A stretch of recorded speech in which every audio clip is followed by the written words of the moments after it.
to make my decision. This time it could be my moment. Is this a mirage or a chance to fulfill my mission? A river in a dry land, the left is in a lost end. A heartbeat for a demon, always is in a strange land. I'm given the balance, but I'm standing on razor's edge now. Real quick, all my life is over. One strike just a pain, then I'm out of his field of vision. Don't ask why I'm ready, but I'm ready to strike him down now. I just saw the new stars, there's no time for indecision.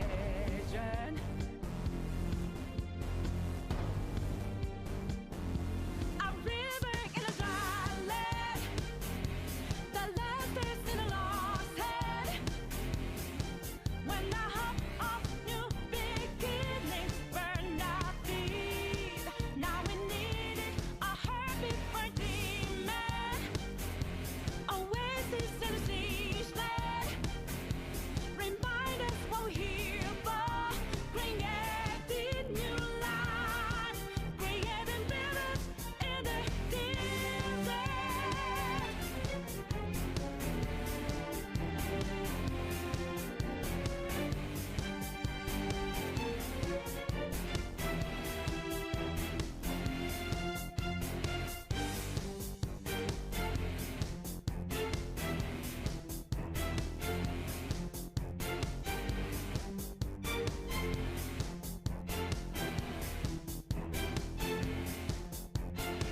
My heart is a furnace, had a selling my word of conflict. One goes what keeps me going. Take back what I lost to the bosses of greed and fear. Yeah. Don't ask why I'm ready, but I'm ready to take them down now. That's right.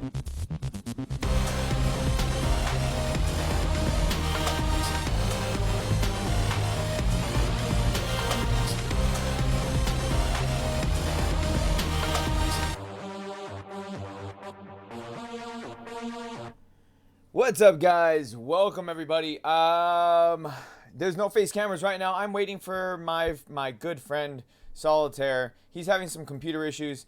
So when he's good to go, then he will be joining us. Until then, it is just myself, myself, and I. I do appreciate you guys stopping by. We got quite a few things to talk about here, and so yeah. Once Mike is up and running, we good to go. Omni, how you doing, dude? Are you working today? I don't even know if you're working today. I don't know your schedule anymore, Omni. You keep changing your schedule on me. Let's do some roll call really quick. Gage, am so happy. Eisen, Kid Shocker, Xeon, Meme Channel, Omni.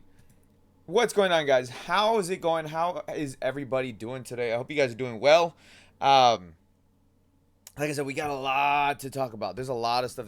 We haven't had a Gamercast in a good while, man. It's been a minute. I do want to mention really quick before we get started. This stream is... I can't really say it's sponsored.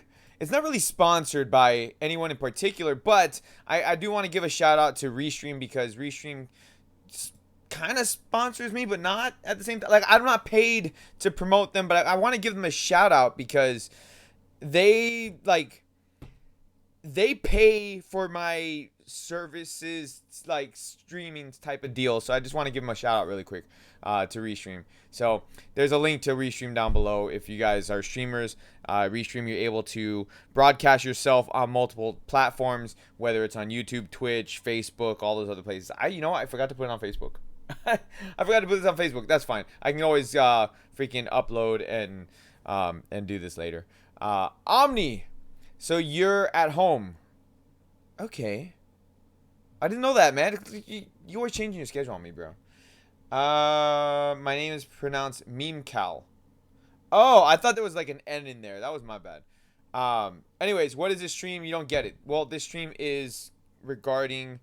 We're going to be talking about the PS5 We're going to be talking about the Nintendo Switch Mini. We're going to be talking about a bunch of different things. The importance of single-player games, or so they say the importance of single-player games, that, oh my god, if certain games don't do well, then we'll never see single-player games again. I think it's kind of ridiculous the way that the media is kind of spinning things at the moment. But yeah, Scythe, what's up, bro? I haven't seen you in a while. It's like Michael, but meme instead of... Okay, I got you. Whatever. That's fine. So we're gonna talk about the different things, and Omni, if you're home, man, you want to hop on in here? I don't think Solitaire would mind if you did. Let me know if you want to hop on in here. Join the discussion. But yeah, so we're gonna talk about a lot of different things. We have the PlayStation 5 specs. That's been confirmed by Sony, which is crazy. Like, we had the specs being leaked, and then out of nowhere, Sony was like, okay, you know what? We're confirming this right now. The specs are for sure, which, like, we knew that some of the specs were gonna be like a real thing, but some of the other details on it is really out of the ordinary. Like, I wasn't expecting some of this stuff. Your game, Omni. All right, let me go ahead and hit you up here while we're waiting for Mike to pop up in here. There you are. Let's see. I want to do like a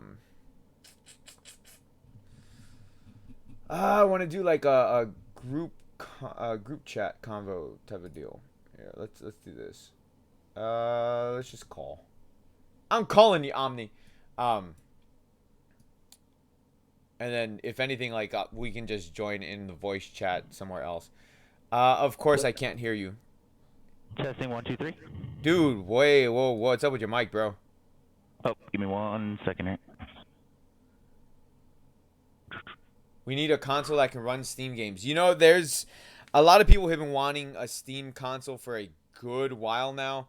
I'm really surprised that we don't have one. Really surprised. Please forgive my abrupt leaving. That's whatever. Welcome to the family. Mr. Box, thank you very much for the follow on Twitch. I was gonna say Facebook. Thank you very much. Appreciate it, dude. Testing 1, 2, 3. Oh, it's a lot better, Omni. Yeah, sorry, I was on my headset mic. I forgot Discord set to that. Oh, that's gross. So how you doing, dude? I'm doing good, man. Just got home actually about an hour ago.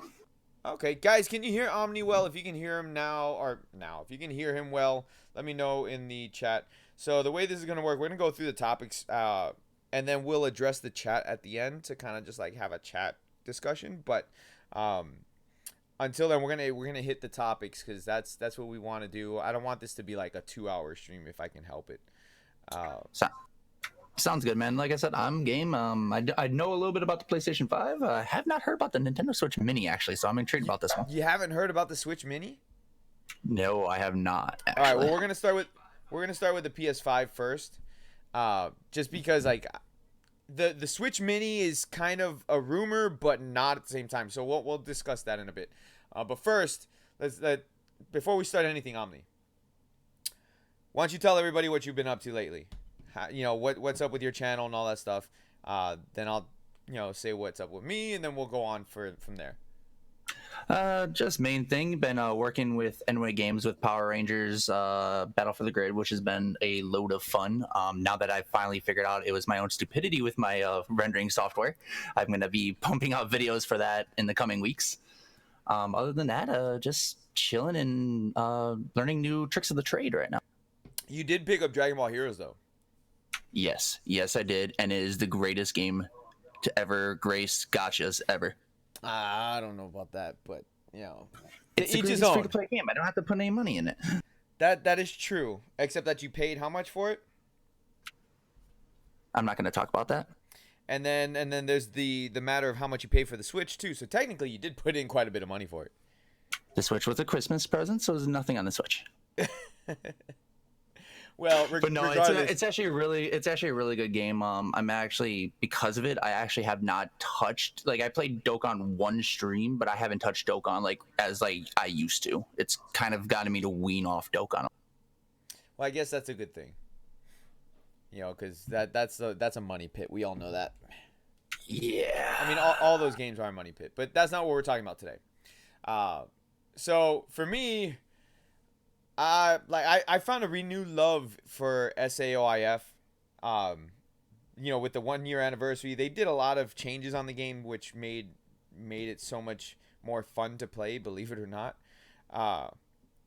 And then you know, aside of that, like I have way too many console games, man. Like I started playing Borderlands 2, because I never played it before. I only played the first one, and with like Borderlands 3 being announced and all that stuff, I was like, yeah, you know what? I should probably play the second game. Because everybody says that's the superior one. I know you played it.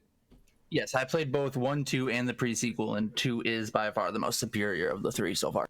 Yeah, that's what everybody says. So, you know, I haven't played enough of it to say like if I absolutely love the game or not. I know I really like the first one, so I'm sure I'll like this one. It's just I got way too many games that it's like, all right, I gotta like sit down and focus and finish some other games before I pick up a game like that, because that is it's a massive game. It's a massive game. So let's talk about the PS5. First things first, let's talk about the PlayStation, because like the current generation, PlayStation 4, because we have. Do you have a PS4 Pro? No, I have just the original. Okay, you have just the original. Okay, so the PS4 Pro, it has 4K resolution on it, but it's weird because the games that get released, even though they can play 4K, they're not native to 4K. So I kind of wanted to put that out there because that's kind of important when you're talking about the PS5. So going to the PS5, obviously it's not going to be released this year. They said it, first things first, not being released 2019. So don't expect that. What we should expect is to see it maybe get displayed at like a PlayStation conference or something, because we know that they're not going to be at E3. And I think this is one of the reasons why they weren't going to be at E3 was because of the PS5. And so I would say around summertime, expect them to do like an official unveiling of the system. If not, then maybe December, because this is going to be insane the way that the PS5 is.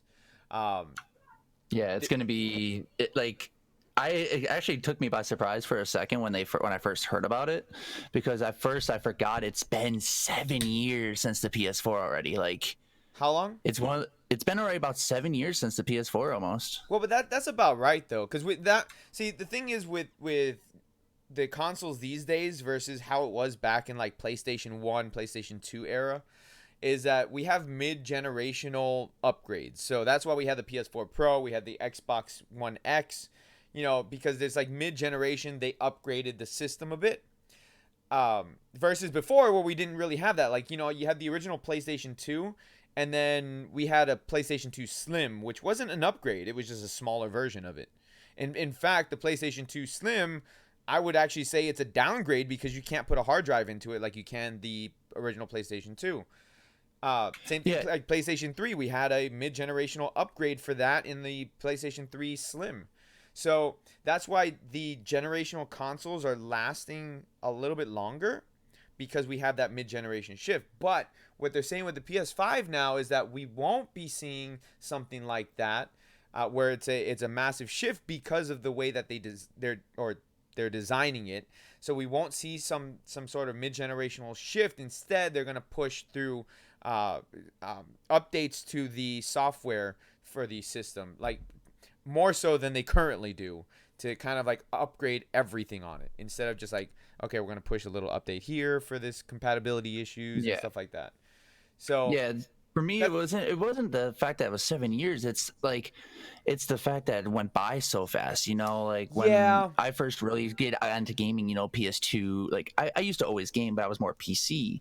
Console wise, you know, my console gaming came in like PS2, Xbox era, and like it's just one of those things. Like it sort of hit me like, God, it's been 7 years already. Like that's the thing. It's like we are due for the next generation now. It's like. Right. It went by too fast. I missed it already. I missed my baby PS2. My baby PS4. I mean that's what happens. I mean, like we blink and then boom, here's the next generation of consoles. And it's crazy. It's crazy. And the thing is, we're in a weird kind of situation too, because remember back in the day you had the PS2, the original Xbox, and the Nintendo GameCube. Oh, the GameCube. And then Nintendo surprised everybody with the Nintendo Wii. And they did it a year earlier, I believe, if I remember correctly, a year earlier than PlayStation 3 and the 360. So they announced their new system before Sony and Microsoft did. And then from there, again, they did it with the Wii U, although the Wii U was a failure. But without the Wii U, we wouldn't have the Nintendo Switch. The people forget about that.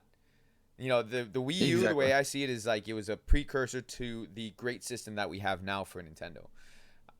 But with that being said, we're in a weird position because Nintendo is not releasing a new system. The Switch came out rather late in the current generation. And instead, we're going to see one, maybe two new Switches, which we'll talk about in a minute.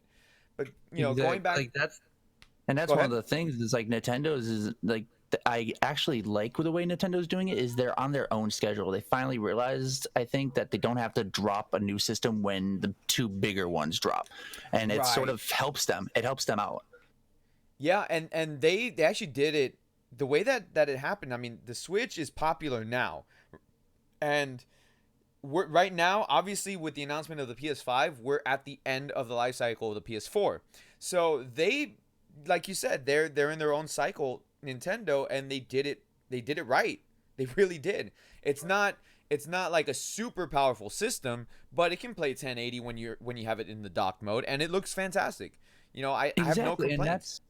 And that's one thing. Like, I mean, I owned a GameCube. I loved the GameCube, and to me, the GameCube for Nintendo was probably their strongest console out there. And then I owned a Switch, and just its portability, the fact you can dock it, like Nintendo. I don't know where they're digging, but they struck gold. Yeah, they did. Well, again, it's because they had to hit that like ugly duckling phase with the Wii U. That had to happen. It was that bridge. It really was. It was that you know, the transition from the Wii to the Wii U with having the tablet thing, because that's where the freaking Switch came from, was from that tablet. And so they're like, you know what? Why have two separate consoles? Let's just put it into one and be done with it. That's what they did, and it's fantastic. The funny part is I was actually talking to a coworker about that, and we were talking about how the Wii turned to the Wii U and to the Switch. I'm like, you know how we always talk about, like scientists always talk about that missing link in human evolution? Well, there's the one in Nintendo's. Like that's literally their stepping. It's completely true though, and you know, and people don't realize this too. Sony did it first. When I say that, the PlayStation Vita can play PlayStation 4 games remotely. Like, I'm still sad that thing didn't last as long as it did. What's that? I said I'm still sad the Vita didn't last as long as it did. Dude, I love the Vita. I don't play it that much, but when I do play it, I'm playing it. I love the system. It's fantastic. Obviously, it's not a Nintendo DS or 3DS. It's not gonna have that the same lifespan as the DS. Because the thing is, Nintendo, they own the handheld market, and it was really hard for Sony to compete in that. Really hard. Oh, agreed. And that's and that was also the thing. Sony didn't know how to support it. I feel like they went into the market trying to see if they can hit the way Nintendo did, and they did. I mean, the PlayStation Portable, I still have mine. Mind you, it's hacked, and I can just download ISOs for it. But I still have my Vita too. We don't condone. We don't condone. I don't condone it. Yeah, it's just there's no games out there for it anyway. You can't buy it. Well, I mean, you can. It's just harder. But I do not condone downloading ISOs. But no, I get what you're saying. Like, I have my PSP. Same thing. Mine, I hacked mine. And then my PlayStation Vita is also modified as well. Like, I modified the system in it, and that way, like, I don't have to carry around freaking Vita cards with me. Yeah, and I mean, on a side note, I do want to say feel like we have to say happy 30th anniversary to the game. Dude, you made me feel old when you put that. No, Ronnie put it up. That wasn't you. That was Ronnie. Ronnie put up happy 30th anniversary to the original Nintendo Game Boy, and I was like, dude, you made me feel so freaking old right now. So old, man. Oh, dude. But I mean, it just justifies it, though. I mean, you have to look at it right there. 30 years of handheld. Of course, Nintendo had the market. Yeah. There's no one else that was going to compete. Yeah, no, that's true. That's true. And then the natural evolution was then to axe the 3DS into the 2DS, and now that's gone because now they're going to just Nintendo Switch at this point. Yeah, we still have some 3DS games coming out, but it's not like it was before. No, and I mean, you can see that transition already happening. I mean, look at their main series titles. Zelda's on here. I think they have a Zelda coming out for 3DS still. I think they got one more they're doing. I'm not sure. No. The next one They're done? is They are done. Link's Awakening, and it's going to be on the Switch.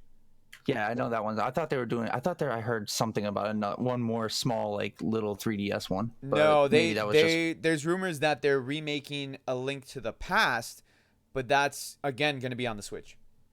Fair enough. And then you look at the other big powerhouse game, Pokemon. This next main series is going to be on the Switch. They've already announced it. Right. Yep. Speaking of which, Pokemon Sword for the win. Yeah, I don't know which one I would get at this point right now. I'm not sure either yet. All right, so going to the PlayStation 5 now.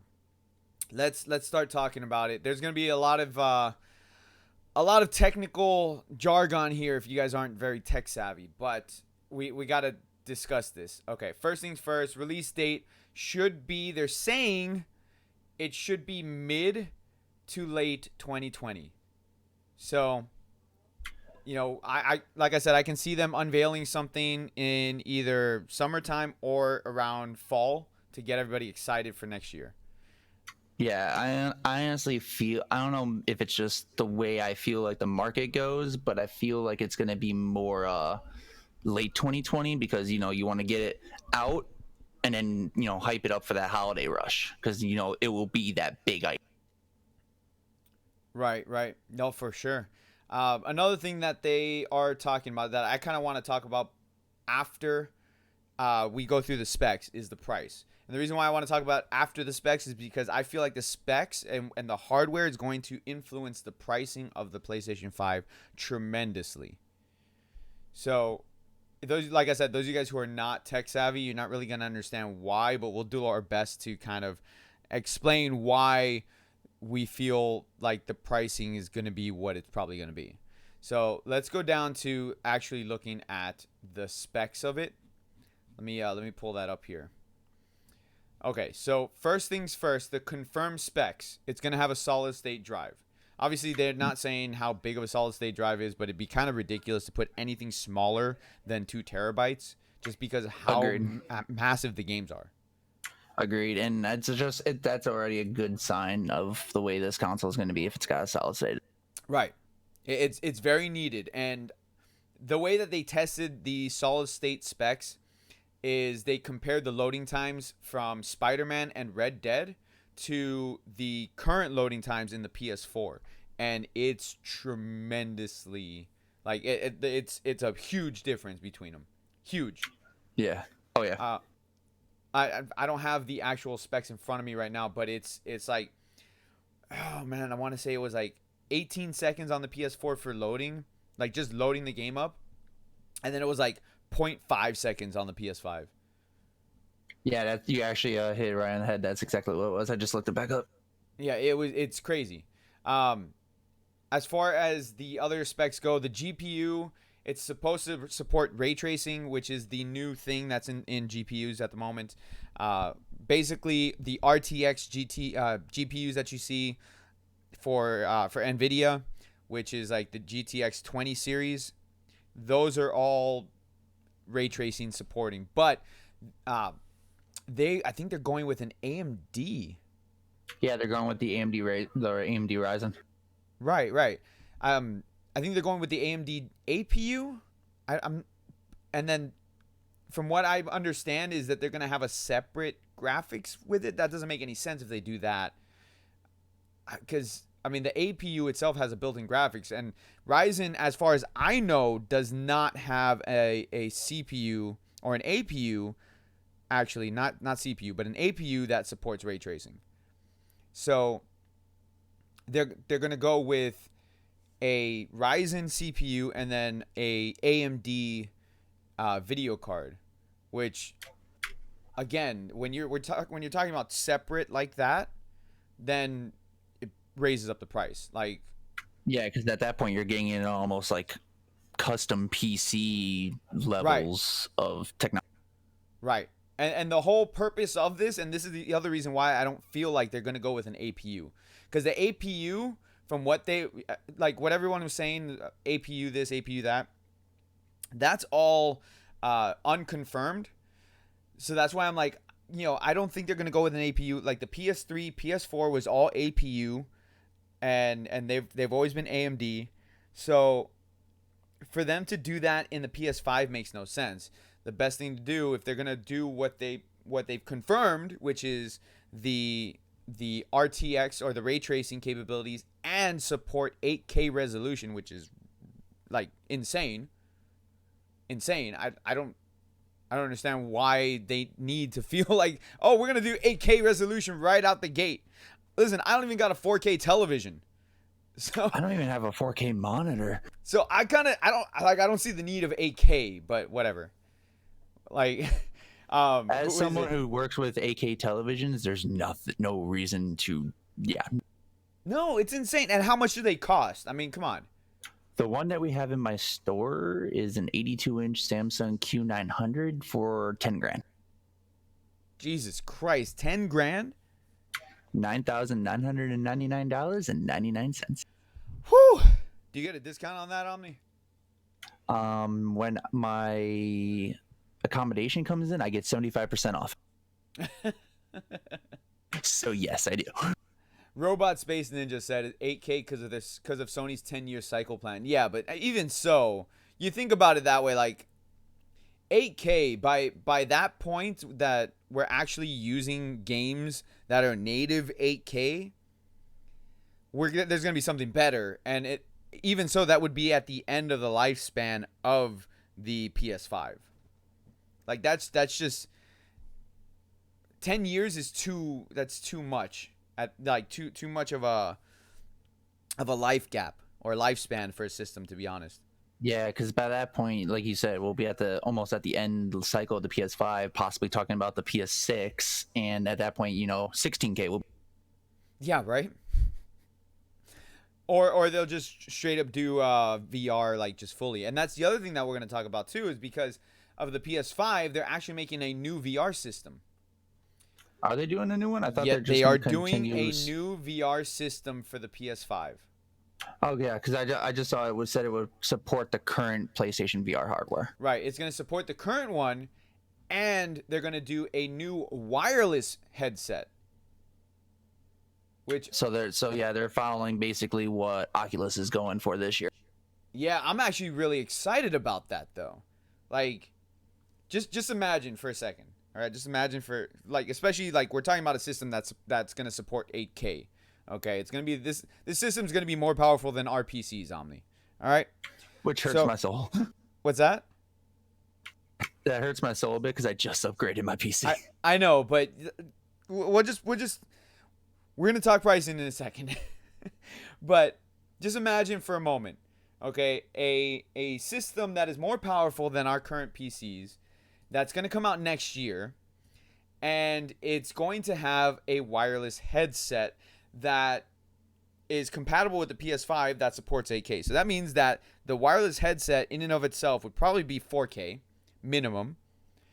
And imagine the games that we could see on there. Imagine like Sword Art Online. Now we can actually go into that world. Imagine Final Fantasy Online. Like right now we have Final Fantasy 14. So imagine all these MMOs that they could bring with this type of headset. Imagine the first-person shooters that they could do with this type of headset. That would be insane. And then you have my sorry butt who still plays Destiny 5 years into its lifespan. And God, yes, please. Because I would love to play Destiny in VR. Like that world is beautiful. Right, but that's exactly what I'm saying. We're coming to a point where these things that we've seen in animes and stuff like that are actually like almost coming to life, which is insane. I think it's absolutely insane. The fact that it's gonna be like it's one of those things like our parents were like, oh, this stuff will never happen in our lifetime. The way it's progressing, like it's actually going to happen in our lifetime, which is amazing, and it's something just truly spectacular to see. Right. So we have some leaked specs for the PlayStation VR. The leaker said it would cost about $250. It's going to support 1440 resolution. It's 120 hertz, and it's going to provide a 220 degree field of view with eye tracking. That's crazy. With eye tracking? Eye tracking. See, I heard about the 120 hertz because they needed to do that. I think wasn't that like the biggest flaw of the original PlayStation? I think so. Yeah, it was. Yeah, I think it was only 60 hertz. It was 60 hertz. It was a little laggy. I mean, obviously it's new technology, so it's gonna have issues like that.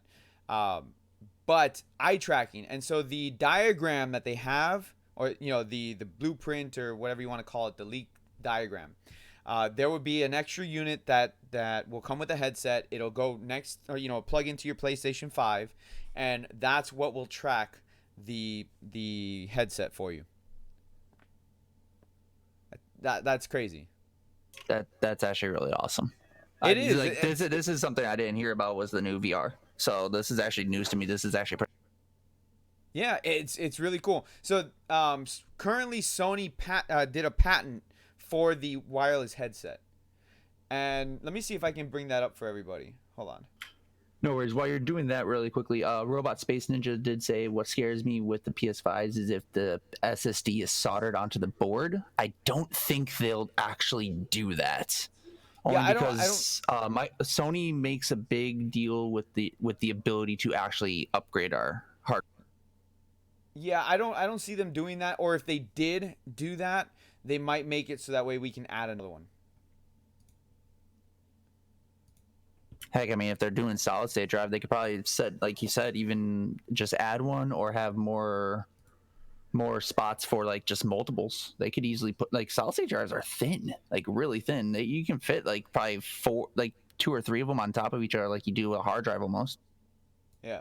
All right. So currently on the screen right here is the patent from Sony of how the VR headset would look. This is coming from the website Inverse. And then if I scroll up, we'll see the diagram of how they want to set everything up as far as like the PlayStation 5 and the wireless headset goes. So, dude, I'm actually pretty damn excited for something like that. And this is coming from someone who, like, normally I didn't care about VR. Didn't care about it. Especially with the current VR system. But something like this, where it's wireless, I could get behind that. Now, my one question is battery life. Is it going to run off what kind of battery is it going to run off? Because that's always the big thing when it comes to wireless, is like that longevity of how long you can play before it. Right. Like, that's going to be the biggest thing with the Oculus. Right. The battery life is supposed to be about 5 hours, it says, which is not bad. Let's see. Yeah, it's actually not bad at all, actually, now that I think about it. Come with up to 5 hours of battery life. And includes integrated headphones. Like, if you look at the diagram here, includes integrated headphones. That's cool, man. Like, for me, I have a feeling like the headphones, this is going to be more like a helmet type of deal. Think of like, if you did watch SAO, like the Nerve gear type of deal, where it just like becomes a helmet, and so like you have your ears covered like headphones. Dude, I think that'd be great. Really do. That's actually really exciting. I do like the way it's looking. Actually, that's my first. Like I said, that's the first I got to see it. I like the idea. I like the setup they have, and I think it. I mean, if at this point it's like Oculus has started the market, but we're still waiting for that one person to like make the market boom. And I honestly feel like if the new Oculus doesn't do it, this might.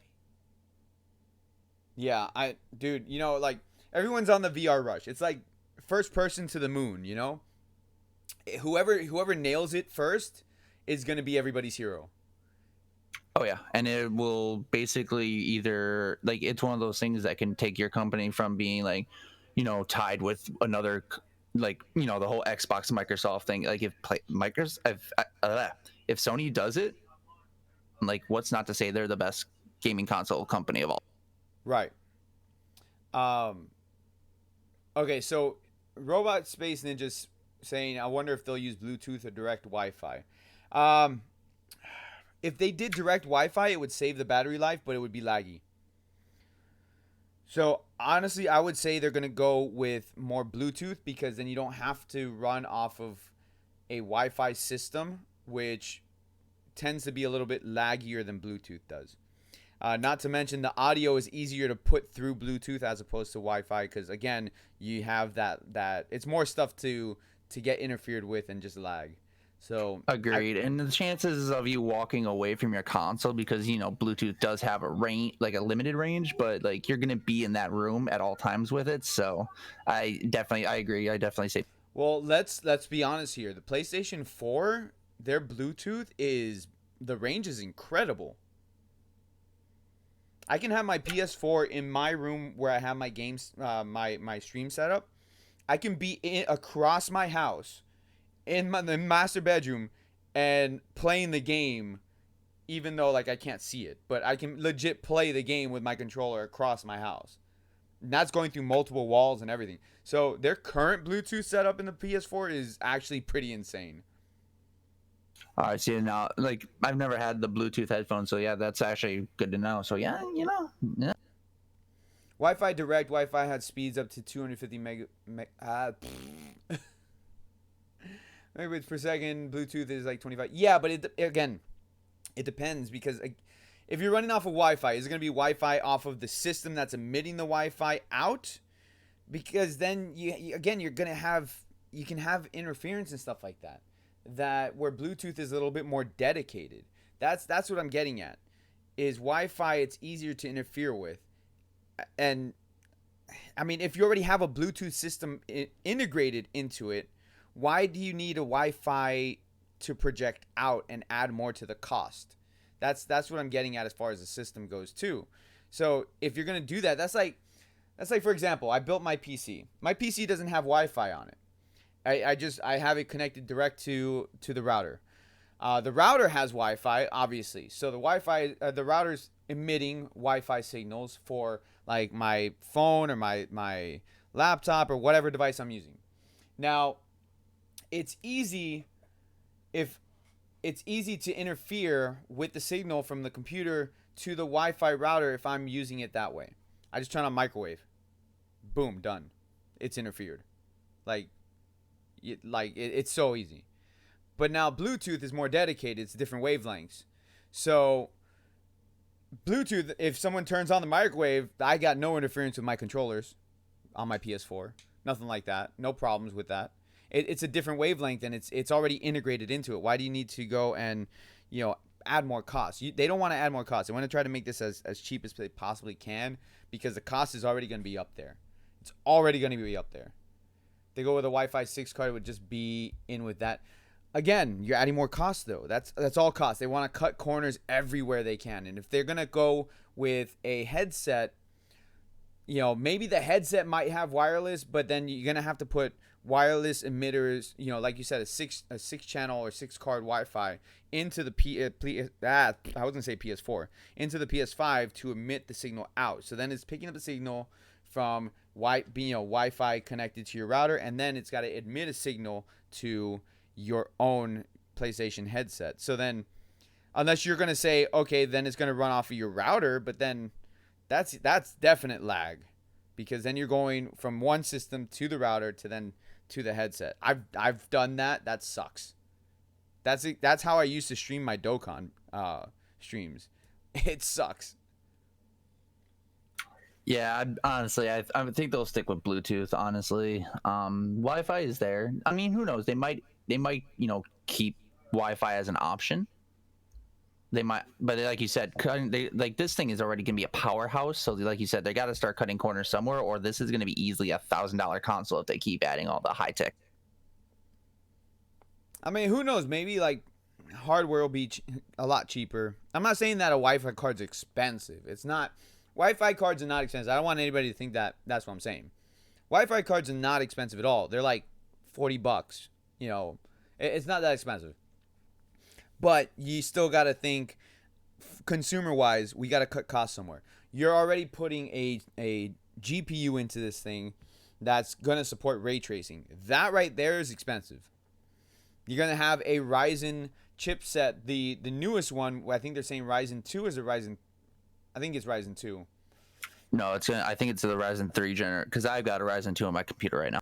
Oh, do you? Yeah, Okay. I have the Ryzen 2700. Let's see here. 3rd gen. Yeah, you're right. 3rd gen. So you're putting a 3rd gen Ryzen in there, which Ryzen's not terribly expensive, but we don't know which Ryzen chipset they're going to use. So it's the only thing they're saying is it contains 8 cores of the company's new 7 nanometer Zen 2 micro architecture. So 8 I have cores. a feeling It's probably the 17 or 3700 series at that point. Yeah, it would probably be the new version of mine, probably the 37 or the 3700X, because usually the X series is the octa-core, so that makes sense. CPU is going to be the new APU they're coming out with. But then this is the thing I don't understand. Why would you do an APU? Is their APU going to be able to support ray tracing and 8K resolution? That's my biggest problem with this. That's why I feel like they're probably going to separate them. Just because it's too much. No, Ryzen 3 going to change everything. The Ryzen 5. Oh, the Ryzen 5 is going to be the 8 core. I didn't know that. Either case, we'll have to see. That we don't have the full-on specs. We just have some of the things that they've confirmed. It's going to be very interesting to see how this goes, because this is one of those things where it's like, it's exciting the fact that they announced it. It's exciting the fact that it's going to be next year. It's exciting for the fact that it's going to support ray tracing, meaning that our games are going to look absolutely gorgeous and like, oh my God, I can't wait. So one of the biggest things for me, okay, one of the absolute biggest things, game changer for me, it has backwards compatibility with PS4. That's super exciting for me, because now it's like, oh dear God, you're telling me I don't have to keep my PS4 if I don't want to. Like, that's amazing. Oh, agreed. And because and that's the one thing like everybody asks every generation of consoles: how's backwards compatibility? And the fact that they're just saying it's fully backwards compatible, like now they're saying it now, is perfect. Yep. Now one thing I'm waiting for them to announce, oh, it's also backwards compatible with the PS3. That's what I want. I heard, was it just rumors that I was hearing that they said that there's going to be a version of it that's backwards compatible to the PS1. To the what? I heard some rumors going around that I don't know if it's true, the rumors or not, but I could have swore I heard something about the PS5 being possibly backwards compatible to the PS1. Well, okay. PS1 would be easy because that's just a regular CD data disc. PS1 would be easy. The hard one is the PS2, because the PS2 is that oddball anomaly system that is one of the reasons why it's hard for them to do backwards compatibility with PS2. PS3, I could see them doing it just because they're using similar architecture. It's not going to be exactly the same. It's closer in architecture to the PS4, and that's why they're able to do that. The PS3 might be a stretch. I'm really hoping they can, just because they're like, it's still using Blu-ray discs, so I could see them maybe doing that, but again, that drives up the cost. All that drives up the cost. The PS2 is not going to happen. As much as I would want it to, it's not going to happen. Like, best thing to do would be buy a PS2 and then find a way to modify it to connect with HDMI, because no way are they going to be able to do PS2. PS1, maybe, because again, it's just a data disc. Like the PS3, you could put a PS1 game in there and play it. The other thing too. Go on. Oh no, I do agree with you. Like I said, and honestly, at this point, I mean, I get the PS1, but like you got to think about the generation that we're technically in. How many of the kids out there are going to have random PS1 games lying around? Yeah, I mean that's see, that would be aimed or geared more towards like gamers like us, where like I have a bunch of PS1 games that if I want to play them, I throw them into my PS2 or my PS3. More likely than not, my PS3, just because it's HDMI. You know, I wish I could throw my PS1 games into my PS4, but nope, doesn't support it. You know, and then the other thing to keep in mind too, now that we're talking about backwards compatibility and we're talking about this being released towards the end of the year, we now have to look at different titles that we don't have yet, okay, but are more than likely going to be released within this year or early next year. Some games including Last of Us 2, Death Stranding, Final Fantasy VII Remake, all like those games are coming out this year or, you know, beginning next year. So with that in mind, most likely they're going to do remasters of those games. You know, it's like we just got Last of Us 2, right? So now it would be like, okay, PlayStation 5 is here. We're going to do Last of Us 2 remastered. Like in a similar sense they did with Last of Us, and then on the PS3 going into the PS4. Yeah, exactly. And I mean, that's great. And because that's one of the bullet points they said is that games will continue to launch for the PS4 and PS5 after the new console launches. So, I mean, you won't not only get just remasters, but they might even just not even be remasters. That could be one of the reasons why some of the games are taking so long. Like how long has Death Stranding been like shown at E3? How many years in a row? Ooh, too long. Exactly. I have a weird feeling they've been either pushing it, waiting for a PS5, or maybe just working on it. Like maybe they've been sort of developing it for the PS5 to test its power. I wouldn't go that far, but I would say that there's a good chance that when it launches, or when the PlayStation 5 launches, they'll just do a launch of those games for the PS5 as well. Maybe at like a discounted rate at that point. You know, it's in a similar sense to how it happens all the time. Like we get a game that gets released, and then they do a remaster of it, and it's like $10 cheaper. So they'll probably do something like that, or they'll do bundles. Because we had the PS4 bundled up with Last of Us Remaster, so there's no reason why they couldn't do that, because then that would help them sell more units. That's true. I do agree with that. I see that. Shadow saying, or they could just hold on the releases for when the PS5 gets released and the games are exclusive on it. No, they would lose money. I'll tell you right now, they would lose money if they do that. And the reason is because there's so many people with PS4s that still play it consistently. And the beginning, usually, this is how the console releases happen. Usually when a console gets released, there's maybe a handful of exclusive games for it. Most of the time, the games that get released for the new console are also available on the previous console. Case in point, like I just said, Last of Us was on the PS3, came towards the end of the PS3's lifespan. PS4 came out, we had Last of Us Remastered on it. So you see a lot of games like that in generational games that they would lose money if they went ahead and is like, okay, all you guys who have PS4s that you've been wanting Last of Us 2 and Death Stranding, well, you can go screw yourself because we're going to force you to buy a PS5. And then people are going to be like, well, we don't have the money right now to buy a PS5. And then that just kills the launch. And that kills those games that have been in development for so long. Exactly. And that's what can turn, like, you know, oh God, what was it? I don't remember how many. It was back when they announced the PlayStation 4 and the Xbox One. It's one of the. It could be easily one of those announcements that get you shunned. I mean, remember when the Xbox said you had to always be online?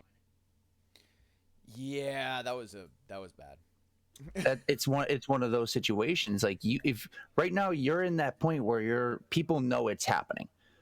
If you say something wrong, it can make or break that launch, like you're saying. So, like, I don't see them, like, holding off any games. Like I said, I'm going with the remaster idea. Either a remaster or a completely separate, like, actual version. Yeah, again, I wouldn't say I wouldn't see an actual version of it. Here, something that I would say would be released would be like a new Gran Turismo game. That would be a new console release type of deal because they like to show off the new graphics using cars for some reason. I mean, they always look pretty. Yeah, I would expect to see maybe like an Assassin's Creed game. I would see maybe a first person shooter of some sort. It's those are the type of games that I would see as releases.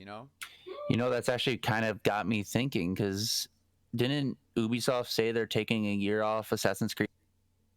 They did. And if Mike was here, he'd be able to talk to us about that because he's a big Assassin's Creed fan. Because it kind of now that you think about it, it kind of lines up. Like, oh, we're gonna drop an Assassin's Creed game for the new PlayStation 5. Well, I mean, but there's more to it than that because like Assassin's Creed. Oh yeah, of course. Way too They many needed a Assassin's break. Creed games. They needed to breathe. They need a breather. And quite honestly, I mean, it was becoming one of those things like our yearly. Oh my God, here comes the next Call of Duty. Yeah, exactly. Here comes the next Madden. Mind you, Madden's a sports title. We're never gonna get a break from. It's because racing games push physics engines. That's why they like showing them off. No, I know that. I was just oversimplifying it to be like, yeah, they just like showing it off. But no, for sure, it pushes physics. Same thing with shooters. Shooters definitely showcase the graphical capabilities of systems, which is one of the reasons why they also use shooters to demonstrate systems or as releases for systems. I actually want to challenge. One thing, like when it comes to racing games, and it's one that I do agree with you, Robot Space Ninja, just because they want to push that physics engine. One thing I really think would bring that to like that next level though is they need to get more real body like damage. Like one thing because I've played Forza on and off, I played Gran Turismo. It's one of those things like when you hit a wall, it doesn't look like anything really happened to the car. But like a game like BEMNG.Drive, which I have on my PC, has the most realistic body physics I've ever seen. Yeah, it gets kind of weird at times, but it's one of those things like this. If we're getting to that point where the systems are so powerful, that's what they need to start doing if they really want to get more simulation to it. True. Yeah, I could see them doing stuff like that. Because, I mean, a lot of the racing games out there have simulated stuff. If you have body damage, you're not going to go as fast. But I'm like, when I look at my front end and it doesn't look like anything's wrong with it, why am I going slower? Right. All right, so let's see what else we got here on the PS5. Let's see. Okay, pricing. Let's talk pricing really quick. Yeah. With the specs of it, or what's confirmed and what's rumored and everything. Honestly, I'm gonna say the pricing is gonna be pretty damn up there. Like I would expect to see it almost like when PS3 came out type of deal. Like talking $600 almost, because it's one of the things. It's kind of hard to cut too many corners on the system with everything. Agreed. Now, and this is my prediction. This is my crystal ball right now, but I actually have a weird feeling, and then this is just odd because they've done it before with the PS3. I have a weird feeling that there'll be different price points for different hard drive sizes to start. See, I'm not a fan of that. They did that with the PS3. I'm not either, but it's their way of making it more affordable for people who can't, go all out. They did that with the PS3, and it still hurt the PS3. Like it wasn't a saving grace, not at all. No, because there was only one of them that people actually wanted. And there was only, and that was the other thing too. I mean, like the PS3 had a bad launch to begin with. The PS4 was a lot better. The PS4 I think launched. What was it? Was it $499 when it launched? I believe so. Let me double check really quickly. So, like, I would say that the PS5, realistically, I would expect it to be anywhere between $499 and $599. I hope they don't do different hard drives when it releases. I think that would be pretty bad for the system, honestly. So I'm hoping they don't. I was actually wrong. The PlayStation 4 launched in 2014. I thought it was 2012. But it launched with a price point of $400. Okay, so $399. Yeah, so I would say the PS5 would be $499 or $599. Either one of those. It depends on where they can cut the corners, to be honest with you. It's crazy to think about it, but the more that they add into the PS5, the more expensive it's going to be, and people are going to pay for it because it's like everything that's going to be. They're going to hype this up like crazy, and people will pay for at the age that we're in now. When people are paying $1,000 for a cell phone, people will pay $600 for a PS5. I'm just telling you right now. Easily. I mean, you hit it right there on the head. People are willing to spend, $1,300 for the next newest iPhone. Yeah, no, it's one of those things. It's like I said, it's crazy to think about. It's something that I honestly don't want, but because of the trends, people will pay up, $600 for this new system that is basically a computer. And honestly, that's not really that much to ask for if you think about it, because it's you're buying a computer. That's what it is. Exactly. It's one of those things. I mean, off the top of your head, you probably know better than I do. How much did you pay for your whole new PC? Okay, so if I was to build my PC now, if I would have waited like, I don't know, 6 more months, and I was to build my PC now, I could build the exact same PC I have for about $1,000 or less. With all mine's a little bit of a Frankenstein monster because it's been upgraded and tweaked over time. But I mean, just with the parts I have in there right now, I'm about the same. So I mean, you look at it at a console standpoint, that's not bad. Actually, to be honest with you, if I was to build my PC now, I could probably build it to be stronger than what it is to be, like, just be 100% with you. Oh, easily with all the upgrades that's happened. I mean, you gotta think of how quickly technology progresses. I mean, easily you can make it strong.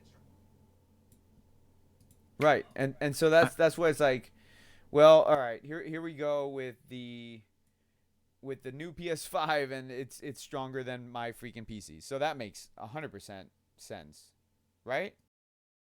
I mean, makes sense to me. I don't know about you. Yeah, it's now. It's cool though. It's cool. I'm not upset about it. It's No.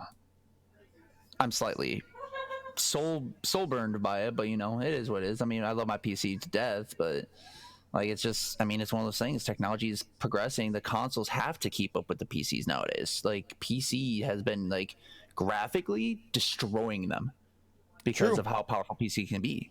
Very true. Of course, the consoles have to try to one up themselves. They have to do something. Right. Shadow says with consoles, you're not buying the hardware, you're buying the brand. Yes and no. You're buying the hardware in the sense that you want it to be the best bang for your buck. And if you think about it, we're talking about PC, or not PC. We're talking about systems or consoles that are stronger than the PC that I have.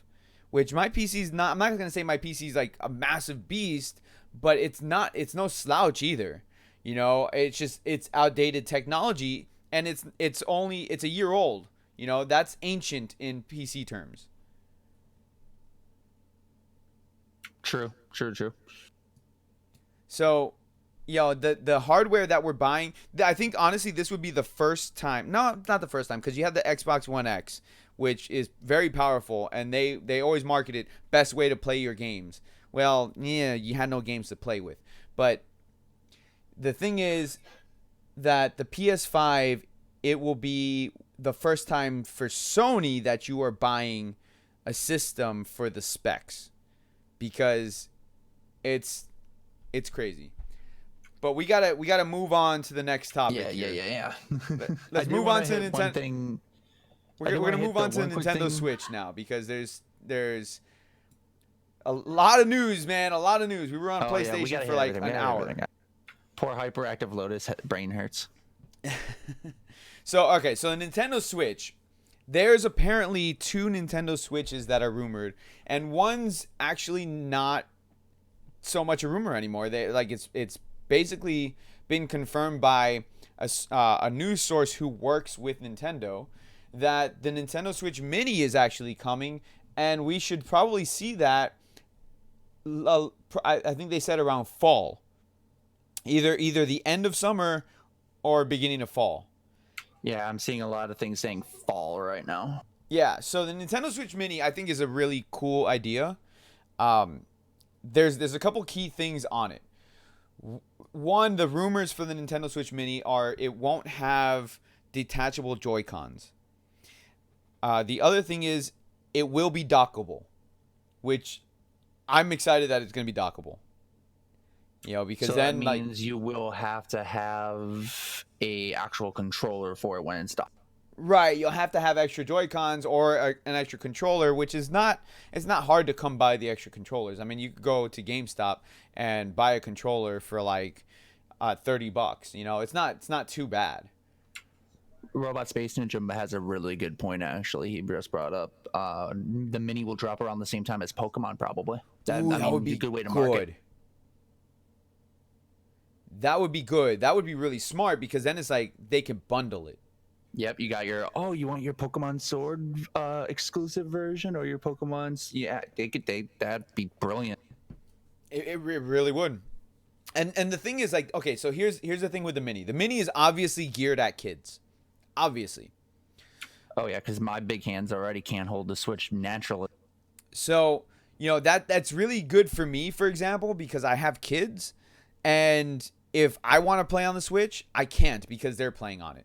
Or if they want to play on the Switch, they can't because I'm playing on it. So to have a new Switch Mini for my kids makes it so much easier for me and so much easier for them. It's like, okay, you want to play? Go ahead and play. I'm going to go play, and then I can have the Switch in my room, and they have, the Switch in the living room for them to play. So that's obviously geared towards families and towards little kids to kind of like share. or so you don't have to share, actually. And it's also the transition, like I said, where they're no longer going with the 3DS and the 2DS. That's the natural transition right there. Yeah, I mean the idea, like, and you hit it too. Like the idea of it, like the tablet itself is like if you actually hold a Switch tablet, like it's heavy. For me, my hands cramp up, but it's heavy. It is a heavy tablet. That thing is hefty.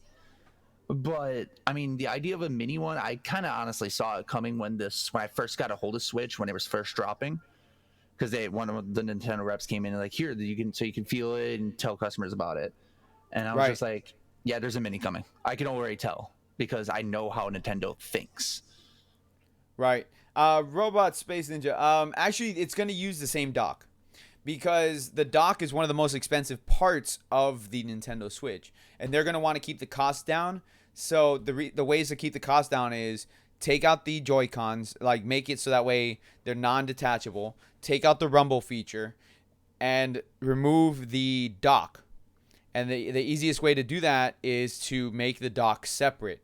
Or so that way it's like, okay, well, I'm going to take the Switch so I can go play it, and my kids want to play the Switch. Okay, you guys can dock it now.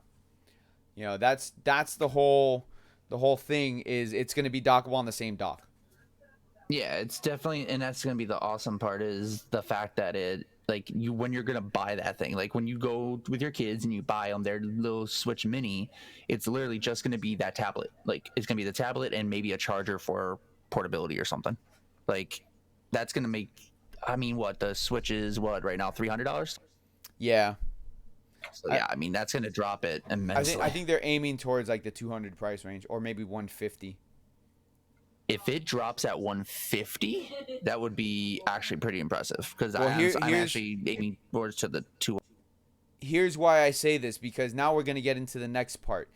So with the Nintendo Switch Mini, the other rumor is a Nintendo Switch Pro or, whatever they're going to call it. But it's going to be an upgraded Nintendo Switch. More powerful, like, the mid-generational upgrade that we discussed earlier. Yeah, yep. Because, we're in year 2 now of this. Right. So that makes sense. That makes perfect sense. So they're saying that the Switch Pro, quote-unquote Pro, should be next year. And if that's the case, then we'll see a drop in the pricing for the current Nintendo Switch. That'll be the mid-grade, we'll see the Nintendo Switch Mini be at 150, 200. The current one would be if the other one's 150 or 200, the current one would probably be 250, and then the Pro would be the $300 or $350 one. I actually can see that. It makes a lot of sense, actually, not only both like market wise, but just consumer wise. Like the way we would look at it would be like, well, I gotta switch. Like for the people that already have those Switch, like you and me, would be like, well, if I traded in, if I traded my Switch now and get, upgrade to the Pro, it balances out actually. Yeah. Rumor for the Pro is like a whole generation jump. I doubt it's gonna be a generation jump. It's too soon for that. What they would do is they would up the resolution. The hardware in the system would be more powerful, so that way you can up the resolution in a similar sense to the PlayStation 4 and the PlayStation 4 Pro, where the PlayStation 4 goes to 1080 and the Pro goes to 4K. So that's where it would be at. It wouldn't be like a generation jump where it's like, okay, so now there's only going to be Switch Pro games, and you would have to upgrade if you want to play those games. Yeah, because honestly, that was like the one thing I with the 3DS, or like when they made that new 3DS, there was only some games that worked with the new 3DS. That was bad, and that hurt the sales of those games. A perfect example is Xenoblade Chronicles 3DS. That only ran if you were using the new 3DS. Yeah, because you needed that C stick that they added. Right, and that hurt the sales of that game. So doing something like that, I think, would be a really bad idea because, again, like you just said, you have a Nintendo Switch. So if you're happy with it, you don't want the upgrade because you don't care about playing 4K, then no need to upgrade. Exactly. Oh, the other thing I forgot to mention for the PS4 or PS5, by the way, it's gonna take physical media. I just wanted to point that out because the new Xbox that's coming out is download only, or no physical media. Wait, for which one? The PS5, it's gonna use game discs. It's gonna have physical media. Yeah, it would not be download only. Like, I mean, I honestly don't think we'll ever. I mean, okay, I won't say we'll never get to that point, but I just don't see us getting. I don't see us getting to a point where physical media won't be a thing, because there are people that love their physical versions. Like having that collection means something to them. Right. I mean, you go and get collector's editions all the time. Yeah, that's true. Well, how much fun would that be to go get a collector's edition and inside is, you get the statue, but the rest of it's just a card. I know, that pisses me off because it's like, why am I gonna have to download it, man? And that's the other thing too that bothers me about the games. Like now these days, games, you have to install them. Like, come on. I understand the reasoning for it because it helps with load times and all that stuff, but dude, when you got games like Red Dead 2 that takes up 100 gigs on your hard drive, come on. Exactly. Like that's just nonsense, man. I'm sorry. Yeah. It shouldn't be that way. If you're gonna, I feel you're like gonna if have you buy to install. The disc, like there should be. I feel like if you buy the disc version, it shouldn't be as hefty on your hard drive as, say, like the download, the digital download. Here's the thing: on the PS3 and the Xbox 360, the reason why they installed when you put in a game is it installed specific files to help with loading. It didn't install like the whole game, but then you still need the disc to play it. Like Red Dead 2, it basically installs the entire game, but you still need the disc to play it. Yeah. So it's like, what was the reasoning behind installing 100 gigs if I still need the freaking game disc at that point? Like, I didn't get that. Oh my god! I just so I was still thinking on the whole like physical media, digital media thing, and I just was like, oh, I know a way people can still get their collections. It's the same way I have still a game disc case for Fallout 76 on my shelf. It's the game disc, but you're just gonna have a card inside to enter a code. Yeah, no, I'm good. I'm just like, that's still the most disappointing. Robot Space just says so he sees the Switch or the Switch Pro like 720 60 frames per second handheld and 1080 60 frames docked on all games. That would be nice. Here's the thing though. The way the system is, it's a little weird because it's not really the system that is limiting the frames as much as it is the games. And the reason why I say that is, take a game like Fairy Fencer for example. Fairy Fencer F. If you play it on the Switch, which I have it on the Switch, a shout out to Idea Factory for sponsoring me on that one, by the way. But that game in particular, when you're out in the world map and you're in combat, the game is running 30 frames per second. But then when you do your special moves, the game all of a sudden upgrades itself to 60 frames per second on the special moves. So it's not that the system doesn't do 60 frames. It's more that the games themselves are limiting how many frames per second they run. It's very weird. Yeah, I've actually, and oddly enough, because I have it on my Switch as well, from what I've played of it, and I've played through a little bit of it, I've noticed that a lot. Like when you start doing those super attacks, it speeds up, and it's nice. It's a nice thing because I mean, it's not even as jarring as I thought it would be though. Like, it's one of those things you think, like, jumping up from 30 frames to 60 frames would be a huge jarring thing, but like, it's only for a split, like, for that little time.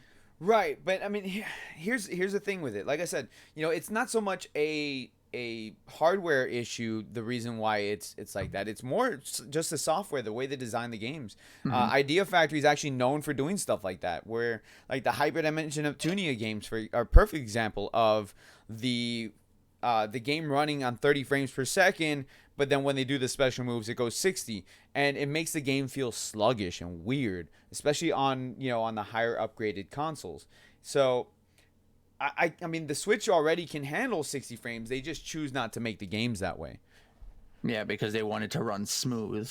Now, as far as 60 frames on 1080, honestly, I don't think the Switch does that. I think it does 30 frames on 1080. I know for sure that 720 it can do 60, but 1080 I think it does 30. Xenoblade is like 360p at best. I have the game, I haven't played it yet. So when I play it, I will let you know how I feel about it. Like, I still have the game sealed up. Like, I haven't touched it yet. I want to. Just haven't done it. I heard good like mixed reviews on it. Like, again, it's one of those things, like, a lot of people were more or less bashing it because you needed the new 3DS to play it. Well, no, he's talking about Xenoblade Chronicles 2. Oh, the 2 one. Oh, I didn't see. I just saw Xenoblade on it. Play it docked. Yeah, I'll do that. Eventually I'll get to all these games. I got way too many games. The thing is, like, when I pick up my Switch, to be honest with you, for some weird reason, I just start playing Mario Kart. I love Mario Kart 8 Deluxe. It's amazing. I'm not gonna lie, I was thinking about picking that up so I could race you one day. Dude, Mario Kart 8 is probably one of the best Switch games. Honestly, been slightly itching to end a career in Mario Kart, so like you have Mario Odyssey, Zelda, and Mario Kart 8 Deluxe. Like, those, like, amazing games. Amazing. Yeah, I'm gonna be the black sheep in the room. I still have yet to play Breath of the Wild. No, you know what? I don't have it either, so you're good. Okay, cool. Never mind. and that's weird coming from me. I'm a huge Zelda fan. I don't have Breath of the Wild. Now, Link to the Past? Yes, please. I'm waiting for that remake, like the official announcement for the remake. All right, so let's move on to the next topic that I have for the day. Go for it. Okay, so single player games versus multiplayer games. There's been this kind of weird stigma that, like, multiplayer games are better, or that how can I put it? That it's important for us to buy certain single player games if we want to keep single player games going. I don't understand where that's coming from. Yeah, that weird stigma, like, multiplayer games are better because they're better with friends. No, that's not what I'm talking about. Like, for example, when they announced the new Star Wars game, and they announced that it's going to be a single player experience, Twitter blew up. Twitter was like, "Oh, you need to buy Star Wars game, the new Star Wars game, because like, if you don't buy it, then there's not going to be any more single player games because they don't sell." That's, like, exactly stupid. I mean, Robot Space Ninja just said it. The top selling games this past gen are all single player. Look at what I mean. We sat through, you, me, and Solitaire sat down and watched the Video Game Awards. What kind of game won Game of the Year? Single player, all of them. Like, they're not dead. It's the thing is, there's just companies out there, EA specifically, because they're the ones that seem to want to push this stigma that single player games are dying. It's like, single player games aren't dying. People love story driven games. I mean, that's the only reason. I mean, if Red Dead Redemption 2, since you've played it, if that game was not a story driven game, or even God of War, for instance, since it won Game of the Year, if those games weren't story driven games, do you think they'd have done as well? Dude, yeah, okay. I'm gonna just tell you right now, like, I haven't played God of War. I have it, but I haven't played it yet. And Red Dead Redemption 2 is amazing, the single player experience of it, and that's why people bought it. And I want somebody to Google really quick, how many units did Red Dead 2 sell between Xbox and PlayStation? Like, total units. How many units did Red Dead 2 sell? Because people bought that game for the single player experience. Yes, there's multiplayer in it, but the multiplayer is absolute garbage. I don't know if it's going to tell me between the two consoles, but it was an insane number. In the first week, it was 17 million copies. There you go. And that was obviously before the multiplayer came out. Which I'm pretty sure it jumped up a little bit because, you know, you do. I mean, now I'm not saying, you know, multiplayer is not necessary. You know, multiplayer is a big facet still of gaming too. I mean, I take my career through Destiny. You know, I've met a lot of amazing people playing that game, and I probably wouldn't have met any of those people if I didn't play the multiplayer. But right, but I think Destiny's the type of game that it's marketed for multiplayer, though. Exactly. Yeah, there's a single player experience in it, but it's more of a multiplayer game than anything else. Exactly, and that's the thing. Like, when it comes to gaming, like it's the whole reason why I'm one of those people. I'm not a big fan of the whole Xbox versus Xbox versus Sony or iPhone versus Samsung. You know, all that stuff. It's because the thing is, everyone brings something to the table, and it ultimately builds off each other. Like Destiny, yeah, they started off having a good multiplayer. Their story was, I'm not gonna lie, weak for the first game, and it still has issues, but they've built off other like games that do multiplayer stories like that, and they've realized, okay, in order to have a good multiplayer game, we still need to have that good single player experience as well. That's one of the reasons why I didn't like this year's Call of Duty. The whole facet of them completely eliminating single player from a game that, I mean, yeah, a lot of people play mostly the multiplayer, but people do play that single player. It's there. Yeah, I mean, I've never been big on those type of games, on first-person shooters and stuff like that. Oh yeah, that's usually my area. Yeah. What's that? I said that's usually my area. Well, no, I mean, it's not that I don't really like them. It's just that, to me, they're almost all the same. And that's the downside too, is like with the whole resurgence of how Call of Duty grew and exploded, they all followed that same mold, and that was right. I think the issue, and that's why I found Destiny so what's the word I'm looking for? Just so relieving. It's like, yeah, it's a first-person shooter, but it had a Borderlands feel to it, which is why I liked about it. Like, you saw the damage pop up above their heads and stuff like that. So it's like, it's one of those things, like, that's why I found Destiny to be my go-to first-person shooter. No matter how bad the story was or how bad they messed up things in the game, I still find myself going back to it. Yeah, but to be honest, though, like, just be 100% honest. Would you rather a game, multiplayer or single player, doesn't matter, okay? Would you rather a game come out that right out of the gate is 100% good to go and then pay for some DLC later? Or would you rather buy a game that they have to fix because the launch was just absolute garbage? I mean, I'm always on that side. I would love to see a game, come out 100%. It's one of those things like, oh God, what? I mean, a lot of companies do it. I mean, it's also because of that whole early access stuff. Yeah, but they shouldn't be doing stuff like that. That's what I'm getting at. It's like, look exactly, at the whole. They shouldn't be. Look at the whole Fallout fiasco. Look at Yeah, Anthem. they literally. Oh God. You know, I think I told be you honest. that. You bought Fallout 76. Be honest with me. Are you 100% happy with that game? God no. In fact, and I've said this countless times before on stream when I was streaming it. I'm a huge Fallout fan. I've played every single game, including Tactics, which is awful. And I was super hyped for 76. Like the idea when they were pitching it, I mean, mind you, forgot his name. The dude from Bethesda, that guy has charisma like a god. But when they were pitching it, I was like, oh my God, this is what I've been waiting for. This is my Elder Scrolls Online. And then they said there's no NPCs in the game.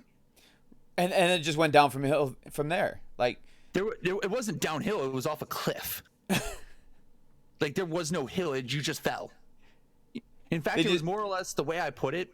It was more or less like those old Looney Tune cartoons where the coyote walks off the cliff for like 5 seconds and then realizes. But I mean, it's true. That's the age that we live in for multiplayer games right now, and it's sickening though. Like it is. It's really sickening. You know, you have that. You have Battlefield 5. You have Anthem. All these games are massive AAA titles. All failed.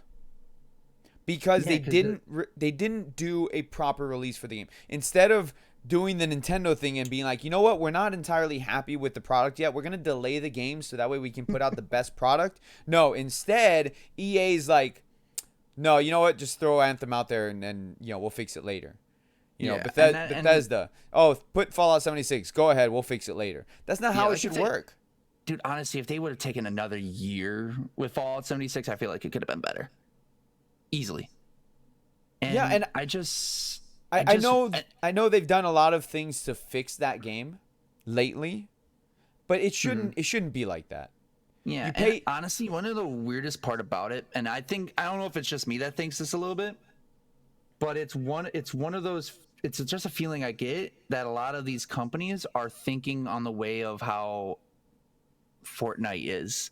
Fortnite's like, oh, something's broken, and we'll fix it later. We'll fix it over time. Fortnite when it dropped was not a great game. Which one? When Fortnite, the Battle Royale dropped, I played it when it dropped. It was not a great game. Well, and that's the thing too, is that we live in this Battle Royale age. We live in this multiplayer age where companies say it's okay to put out an unfinished product, and Battle Royale is like destroying the gaming industry. It's not a good thing. Like, I mean, mind you, there's your gems, and mind you, I'm guilty. I play Battle Royales. I hate myself for it. Yes, but like Apex Legends, honestly, for me, in the Battle Royale genre, is actually a bit of a breath of fresh air because it not only is a Battle Royale, but it mixes like Overwatch ideas where you have to choose a class. They have special abilities. It's stuff like that. I know. I played Apex Legends, and you know what? I actually liked Apex. The community is trash, but oh god, yeah. The game. If you can mute that microphone, the game is actually fun. But again though, like we live in that age where it's like a company thinks, oh, for us to make money, we got to do Battle Royale, or we got to do a whole ton of microtransactions, or we got to push out a whole ton of DLC, or just throw out the game and we'll keep throwing shit at the wall and see what sticks. It shouldn't be like that. It's like, let's throw out an incomplete game and let everyone rage, and then all of a sudden be like, oh, here's the roadmap. Yeah, no, oh my god. Who did that? Was that EA with Anthem? No, that was Bethesda. They have a roadmap. Well, I think EA did something similar recently with Destiny Anthem. Destiny did it first. Shockingly enough. Look, we like you mentioned, we had God of War Game of the Year, and you know what? God of War released, and they're like, this is what you get, and that's it. Exactly. And people were happy. They paid the $60 or more for that game. They loved it. Red Dead 2, this is what you get. And that's it. Exactly. People bought it. They loved it, except for the online. But we're not going to talk about that. That's whatever. That's a topic for another Gamercast. But look at Resident Evil 2 that released recently. Resident Evil 2 did phenomenal. I absolutely love the game. Yeah, you know what? Going through the game, once you're done with everything, there's no reason to revisit the game except just for like what shits and giggles. But Yeah. It's a I paid full price for it. I bought the collector's edition for freaking however much it was. I think it was like $200. And do I regret it? Someone returned, No. like, didn't pick theirs up? Yeah, someone didn't pick theirs up, so I ended up getting it. Do I regret it? Absolutely not. I love it. I absolutely love the collector's edition. I'm so happy that I ended up getting it. And even paying full price $60 for the game, I was happy with it. I know some people, they're like, in retrospect, they weren't happy spending the $60 on Resident Evil 2, even though it was a great game. They felt it was more like a $40 game. But you know what? That game has free DLC, and I ain't gonna complain about free DLC. No. Now it wasn't like tremendous free DLC because the Ghost Survivors thing is like a what if scenario, and that's like kind of meh. They're just that's made for speedrunners.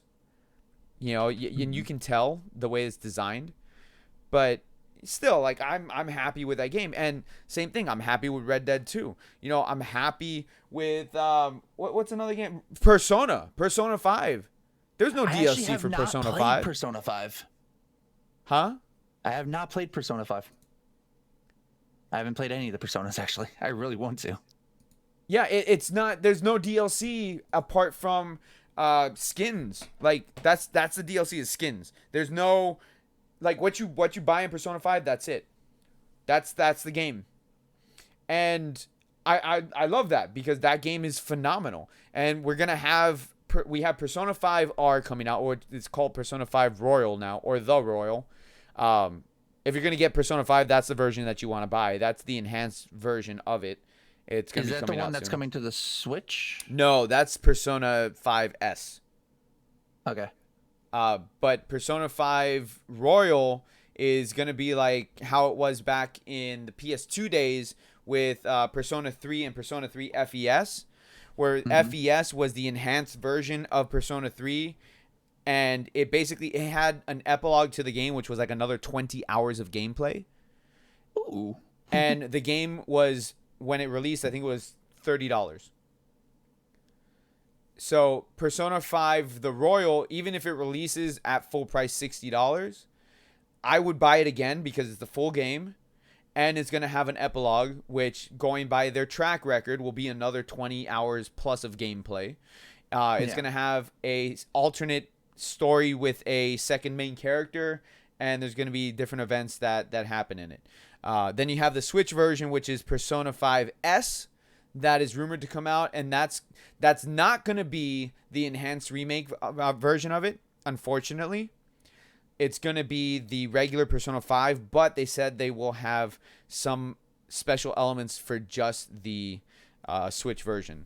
So I guess that's kind of cool, but you're still missing out on all the other stuff. Yeah. So it's one of those trade-off things, which is fine. Yeah, but again, like, going back to the whole single player experience, this is the game, this is what you get for $60. Yeah. I can count the games on my shelf and tell you which ones I'm happy that I paid full price for and which ones I'm not. If I'm going to spin it off really quick for you, Red Dead 2, I'm happy.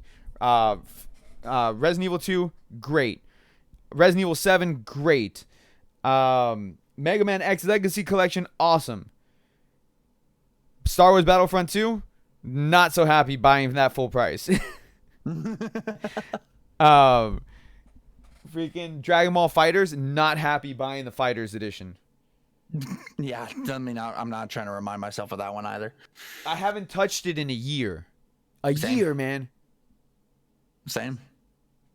Secret of Mana, not happy I bought that full price. And I was excited for that game. Robot Space Ninja says it's Gotians Resident Evil 5. We're not talking about that game. You know what? I didn't even buy Resident Evil 5 full price. Didn't even do it. No, don't like that one. Devil May Cry 5. I love that game. And I've never played the Devil May Cry game before that one. See, I have a lot of games that, like, I mean, again, I bash on how much Destiny has screwed up and stuff like that. And I know, and the thing is, I know Bungie was trying, and now, like I said, now with them separating recently from Activision, I'm gonna be looking forward to see what they can do on their own, because it's gonna really set that tone of, was it them or was it Activision? And Right. but honestly, to this day, 5 years later, I still don't regret buying either Destiny 1 or Destiny 2 at full price. Only because, not because of, I was, I hurt a little bit because it wasn't finished, but I look at the time I put into the game. Yes, it was worth it for me at that point. Yeah, I mean, and here's the other thing too. Is like, it's all subjective, because if you enjoy it, then you got your money's worth, Yeah.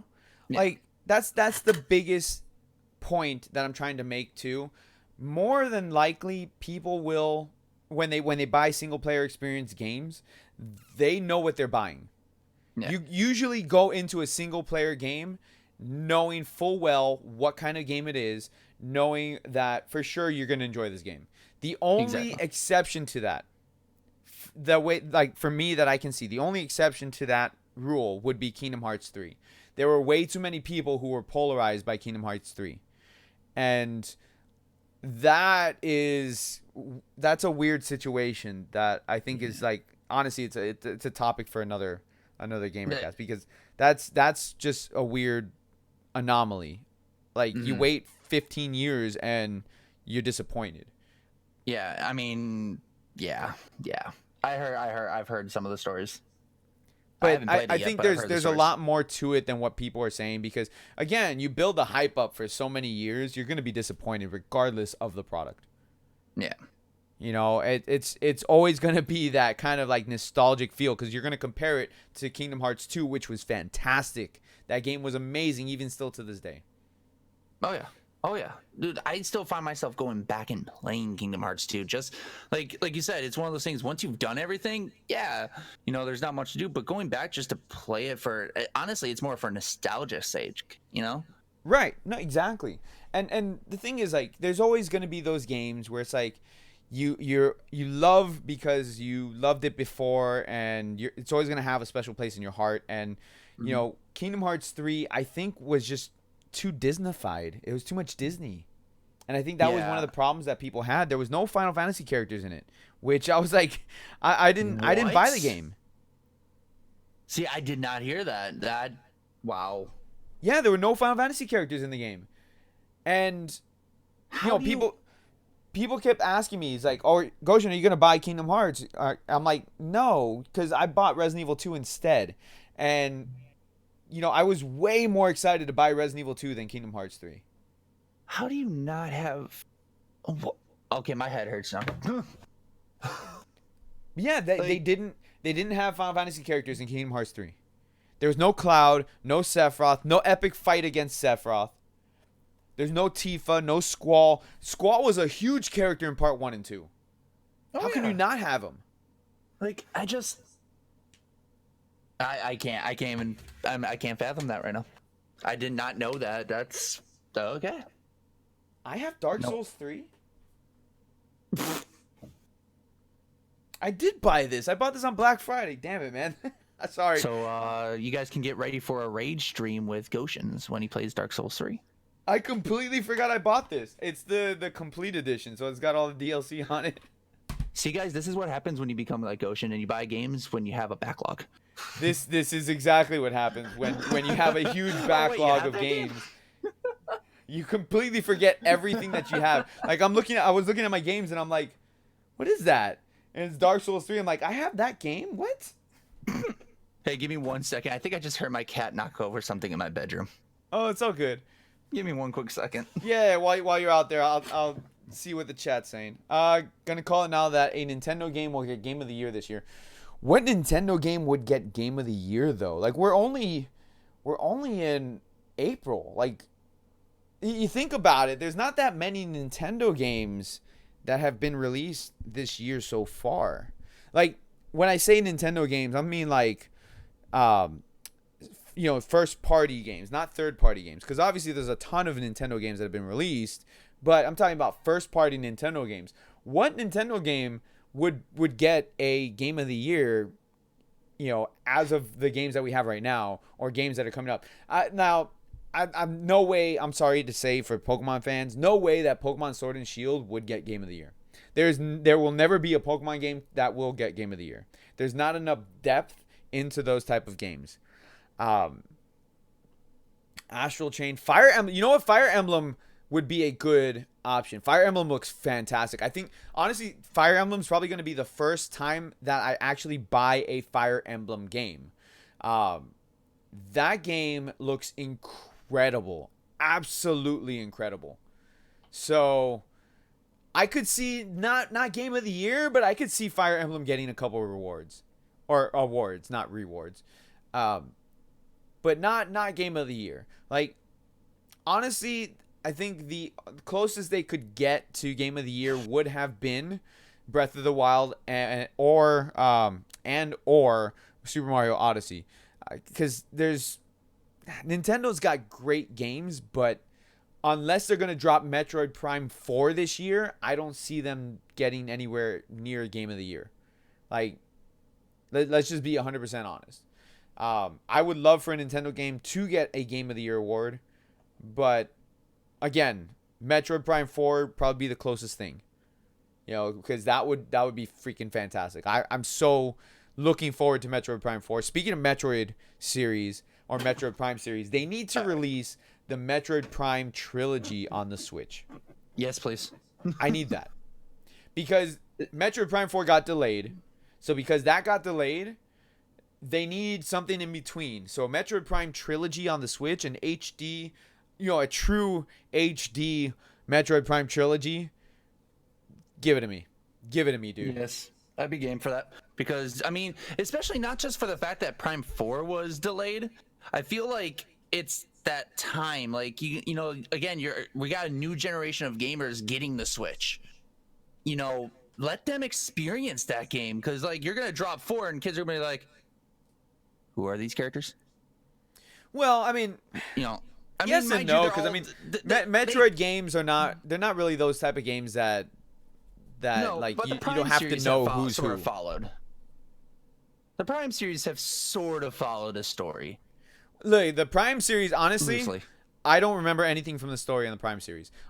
Like, there's a ton of lore in the Prime series, but if you're a massive, like, Metroid lore fan, then okay, fine. But if you're going to play the games just because they're fantastic games, you don't need to know anything about the lore or backstory. You just need to know Samus is your main character. The Metroids are the little floating thingies that look like squids, but they're not so much squids. They drain your energy. They're, stay away from them, kill them, and you got space pirates, and then that's it. Yeah, sure. I guess that's fair. But I still think it's that time. Like, it's like you're dropping. I mean, mind you, how long has it been since Prime 3? The Prime 3 was what, on the Wii? Yeah, Prime 3 was on Wii. Yeah, so I mean, like, I feel like it's a good time to bring out again, a remaster or a re-release of it so we can go back and play them all on one console. Oh yeah. Well, I mean, we had the trilogy released on the Wii. I think they released it again on the Wii U. Did they? Yeah, I believe so. Maybe as download. But we need it on the Switch. I want it on the Switch. I honestly, it's a perfect console for it. The Joy-Cons accuracy is so much better than the Wii was. So we need it. We need it. Lotus is waiting for the new Legend of Zelda game coming to Switch. I'm excited for it. Some people are like, it looks too cartoonish. I loved Link's Awakening on the Game Boy. I played the living hell out of that game when it got released. And I'm so excited that it's coming, a remaster, or not so much a remaster, but a complete remake of the game. It's a ground-up remake. It's a complete. I mean, because you gotta remember how old that game is. So yeah, it's a complete graphical remake. I'm super hyped for that game.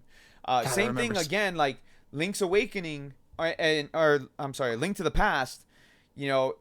It's easy for them to do that. If they're doing Link's Awakening, it's easy for them to do a Link to the Past, because back then on the Super Nintendo and Game Boy, those two games, they used the same engine.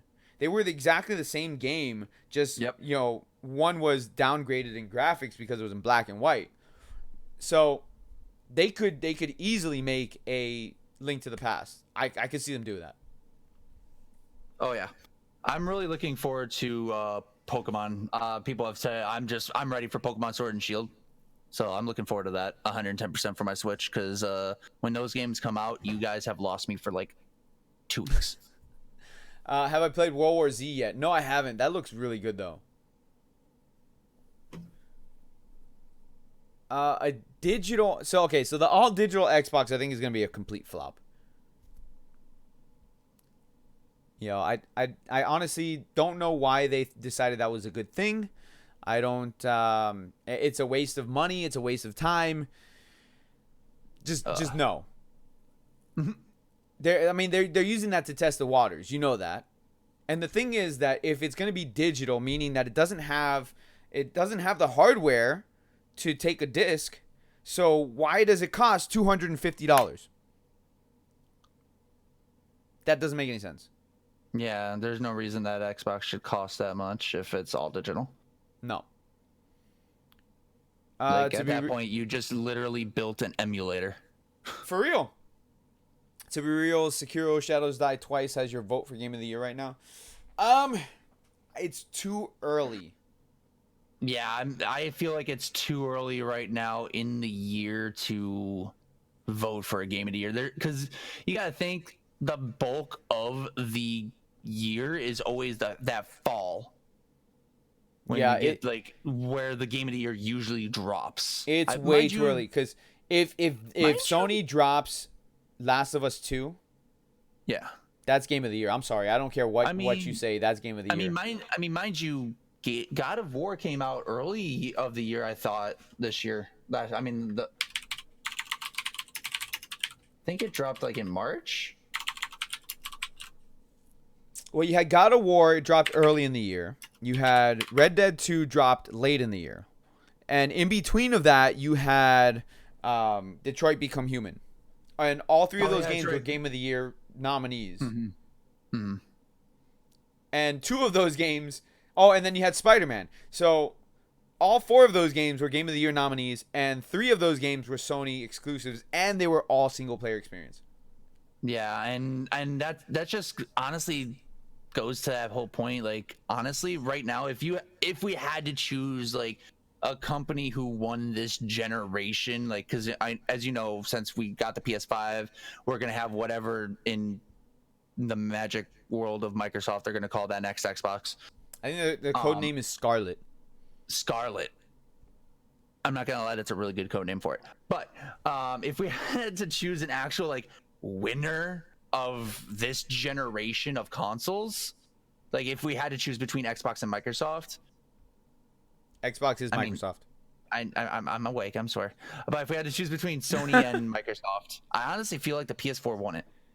If I had to choose. Well, I mean, again, Microsoft can't really compete. No, they can't. They don't have the exclusives to compete. That's been the whole issue. And it drops one a generation, maybe two if we're lucky. Yep, that's been the whole issue with Microsoft. So Robot Space Ninja says, so far Devil May Cry 5 and Sekiro are in the running for you for Game of the Year. What about Resident Evil 2, which, in my opinion, is way better than Devil May Cry 5? Yeah. You're forgetting about that one there. Honestly, I can't. That's why I said it's too early, because then we're we're also going to have Borderlands 3, which is coming out this year. Yeah, Borderlands 3, that will be in the running, hands down, because it's been so long since Borderlands 2. And like I said, you also have... Oh, dude, you know what? Walking Dead Telltale final season. Yeah, that's always... Every time those come out, they are always talked about for many reasons. So there's that, too, which I still need to pick up. You know, and then, like I said, if Last of Us drops, Last of Us wins. There's no... You can't freaking compete it. Robot Space Ninja? Shush. Borderlands 3 is going to be game in the talk for Game of the Year, hands down. I mean, I can kind of agree with him as far as, like, I don't think it will be. I think it might get awards for some things, but I don't think Game of the Year. I don't know, because I thought Borderlands 2 was in the running for one of the Game of the Year that year. Borderlands 2, I think, did get Game of the Year because they had a They have a Game of the Year version. Yeah. yeah. So I mean, I don't know. Again, the game's not out yet. We haven't played it. That's again, yeah, true. We have an amazing, probably one of the, I'm not gonna lie, probably one of the greatest trailers for a video game ever with Borderlands 3, because it was just so silly. But not to mention Mortal Kombat drops. Oh yeah, Mortal Kombat 11's what, this month? This week. This week. That's right. Oh my God. That's right. Mike's all excited about that one. So, dude, Mortal Kombat, honestly, Mortal Kombat 11 has probably had one of the best marketing people or company or whatever you want to call it. Like, freaking, the marketing of it is just amazing. Because just watching the latest trailer makes me want to buy the game. See, I'm not a fighting game fanatic, and I'm terrible at them. But, like, just, like you said, the way they've marketed it is brilliant. Dude, they are tugging on nostalgia strings so hard. Because sometimes that's what you got to do. It's the old Mortal Kombat fighters versus the new ones. Yeah. Because apparently they're going to, like, one of the main villain is trying to change history. So, dude, it looks so amazing. And then the latest trailer, they freaking played a remix of the original Mortal Kombat theme. Astral Chain. What's Astral Chain? I don't know. I don't know that one, Robot. Wait, is that game that's supposed to be coming out for the Switch? Robot, I think I know which game he's actually talking about. It's a Switch game that's supposed to be coming out. So, you know, there's a lot of things to take in consideration for things like that. But the point I'm trying to make is that multiplayer games, honestly, they're not the future for this. Because people love single player experiences. When VR becomes more of a thing, like with the PS5, then yes, now we can start talking about multiplayer games. But that's going to be a whole different monster. That's going to be more along the lines of MMO, first-person shooters. You know, it's different. It'll be way different and hard to compare to first-person experiences. Yeah. What are you typing there? I'm just typing to people. I'm responding. I'm sorry, I have the worst keyboard in existence. No, that's all right. They don't make multiplayer games as good as they used to. Hey, there's Mike.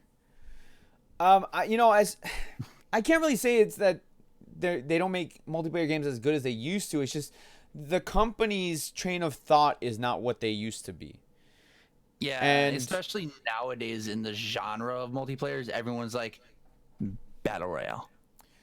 Well, it's just that for single player experiences, the companies tend to take their time with them. And that's why they come out so good.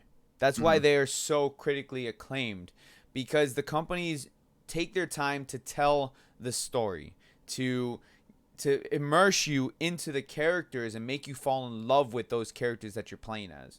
That's why God of War works so well. That's why Detroit Become Human works so well. That's why you have games like Resident Evil 2, you have games like Last of Us.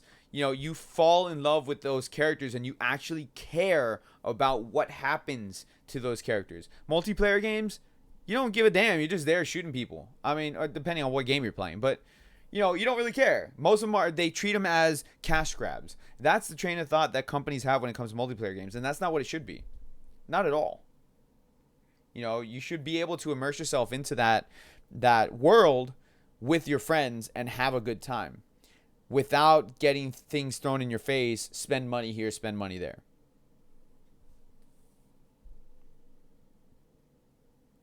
Got a link for you, Mike. Let me get you in here. Hi, Mike. Add friends to DM. Depending on how... Whoops. I cut Omni off. Yeah, you did. Rude. Easy. Rude. You cut me off mid-sentence. That hurts. Hey, Mike. Hey, guys. Is this working? Can you hear me? Yeah. Fix your mic a little good. bit. Fix it. What do you mean? Is it There's too distortion. quiet? Oh, damn it. Like you're either you're too booming. close or you've got it turned up too much. Okay, 1 second. What about that? That's better. It's better. Okay, good. All right, sweet. So what's going on, Mike? Oh, just Windows update screwing up audio settings, and I wouldn't be surprised if that was part of the problem just now. So yeah. Well, you're a little late to the party, man. Yeah, sorry. I was like, yeah, it's 109 minutes in. Oh well, there you go. It's all right. I filled in where I could. Yeah. I just didn't have the beautiful Australian accent to max. I mean, You mean New Zealand. Yeah. Sorry, I'm literally got off work and then all of a sudden Gotian's like, "Hey, you should join." I'm like, "Okay." Don't insult the man. We don't have snakes. Yeah. No, but we were actually, Gotians, do you mind if we go back to one thing that we were actually talking about with the PS5 and how it seems to coincide with Assassin's Creed taking a year off? Well, hold on. Before we do that, Mike has to, he's got to do his thing. He's got to tell the world what he's been up to lately. Yes, do tell. Yeah, just getting over the convention circuit and the charity stream for Christchurch here in New Zealand, and solidifying relationships with certain game companies, and I can't That you tell cannot who yet. divulge yet. Yeah. Well, I can tell certain people, but I can't tell people on a stream like this. But yeah, there's going to be some good stuff coming up very soon. Dude, you know what's funny? Like, look at us last year.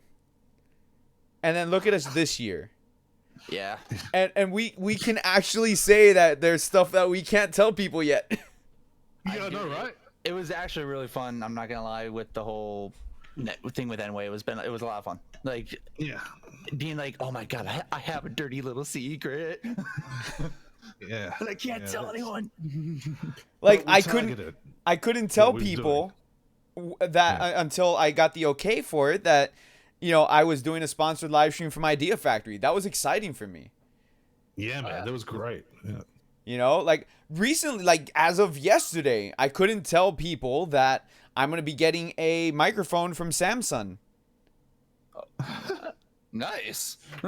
I mean, I have that's to so good. pay for it, but I don't have to pay full price for it. Dude, it's like what? It's at least a third off. So that's really good. Yeah. Yeah. Buy it. So Yeah. I don't know. For me, that's really freaking cool that we're we get to It's do been stuff like exciting. this now. It's been very exciting, honestly. Yeah, I mean, you go, oh, well, I got a little leverage. Let's see what I can pry up, and that's the whole thing about the gaming industry, is that if you don't ask, man, you don't get, right? And Exactly. And I mean, you taught me that personally, Mike, actually, with the whole thing with Enway. Like, if I didn't have Mike to kick me through that door, like, I mean, he basically punted me through that door, but like, I wouldn't have been able to like get in and even discuss with Enway what I was able to, all that stuff. Like, it's exciting. It's been a fun year so far. yeah, Yeah, I mean, we've got some interesting stuff coming up this year that we're not going to be able to say out loud. I mean, I'll tell you guys later, but there's some stuff coming up, which is just blowing my mind away at the moment, and it's worth doing all that work gobehind the scenes and getting to know those companies, and like even the discussion that we were having earlier, Gotians, like all that stuff that I was telling you about EA. Yeah. I can't say that to anybody. I can only say that to you. So- Well, I mean, we didn't really talk too much Same. about it. Yeah, but I told you enough that I shouldn't have told. That I can't tell a lot of people. Yeah. So, yeah. You and I, we're gonna have to have a conversation about that later on, though. So, that way we can talk a Yeah. little bit more about it. I Yeah, mean, we haven't had a just good discussion in a while, so. Yeah, that'd fit well. Yeah, But yeah. So we've all got exciting content coming up, right? oh yeah. Now that I finally figured out why my videos weren't rendering. Well, okay, so That's good. go. Let's. Omni wants to go back to a conversation we had before. Yeah, And so we were talking about how the PlayStation 5 they've sort of leaked a few things for us, and it looks like it's scheduled for a release in about 2020. Yep. And I was thinking about what we were discussing, and I figured out that it conveniently lines up with Assassin's Creed taking a year off. And now I know there's some things you might not be able to say if you do know anything. Well, no, I can tell you fact for fact on that one. Right. The Assassin's Creed, the crew, the Ubisoft Montreal, isn't it? Or it's definitely not NSE. They're doing the other one. But anyways, they taking a break because they need a break. All right, so they're taking a break for the sake of a break. It's just coincidence it's lining up. Well, yeah, I mean, so, the Assassin's Creed market is way oversaturated. Yeah, I mean, it felt like what they started to do with Ghost Recon Wildlands, giving out content, and with the original Division, what they were doing is they were sort of releasing content as they could to keep the game as a service, right? So the whole games as a service model was really hitting home for them, and they felt that the crossover between the short amount of time really that happened between the one in Egypt and then Odyssey was too short, because they had so much that they could still do with the Egyptian gods and all the rest of things that they could do. And they felt, well, okay, well, we can still roll out stuff for Odyssey and still keep it interesting for 2 years rather than just the one, because there is a lot of stuff that they can do with all the Greek gods and all of the Greek history and even the surrounding Mediterranean area, and because it's also a reboot of the backstory on it. So it's not so much that the new system has been delivered to Ubisoft, because we all know that they've been given the hardware and they've been given everything that they can do to produce for the new PS5. All the major companies anyway. But development kits have been rumored to have been sent out by late last year. Yeah, that's what I was hearing. Yeah, 6 months ago apparently. Yeah, so the dev kits they're all sent out. What I do know is that and this is not totally public knowledge, but not totally unpublic knowledge, is that the devs for the Division 2 were trying to implement some of the stuff that they had been given from the dev kit from last year, earlier on this year, and then pulled back from it because it was just too powerful and knocking things out that they couldn't handle on the PS4. So, can we hold on a second, Mike? I don't mean to cut you off here, but I because it ties into the conversation that me and Omni were having versus with the whole single player experience versus multiplayer experience, the way that they're treating games these days. I just want to say the Division 2 is a good example of a multiplayer game done right. Oh yeah, I've enjoyed the Division 2. Yeah, well, I mean, you could play it solo, but there's no point because it's going to take you much longer. And B, you can run the stories with each other, and you can run over them like 2 or 3 times because it's a grinding, looting game anyway. Yeah, you might as well just go out there and help your mate for half an hour, and then he helps you for half an hour, and then you just knock each other's storyline out. You can really get into that. And you're right, that multiplayer there is actually it's top notch. There's a few complaints about PvP and whatever, but the experience of PvE multiplayer is awesome, and I really enjoy that because it does give you that chance to sort of get into tactics. Like the battle royale, not so much tactics. It's like, oh, that guy's over there. Okay, cool. Rotate around and circle him. There's not so much of that in the Division 2. It's like that guy, that AI over there is coming running towards you. But they've changed tactics since the last time we saw them do this, and then it's like, okay, well, we've got to do loadouts, we've got to do different things, and the whole it's really in depth and enough, and not too far in depth that you get bored with it and spend too much time before you actually play the game.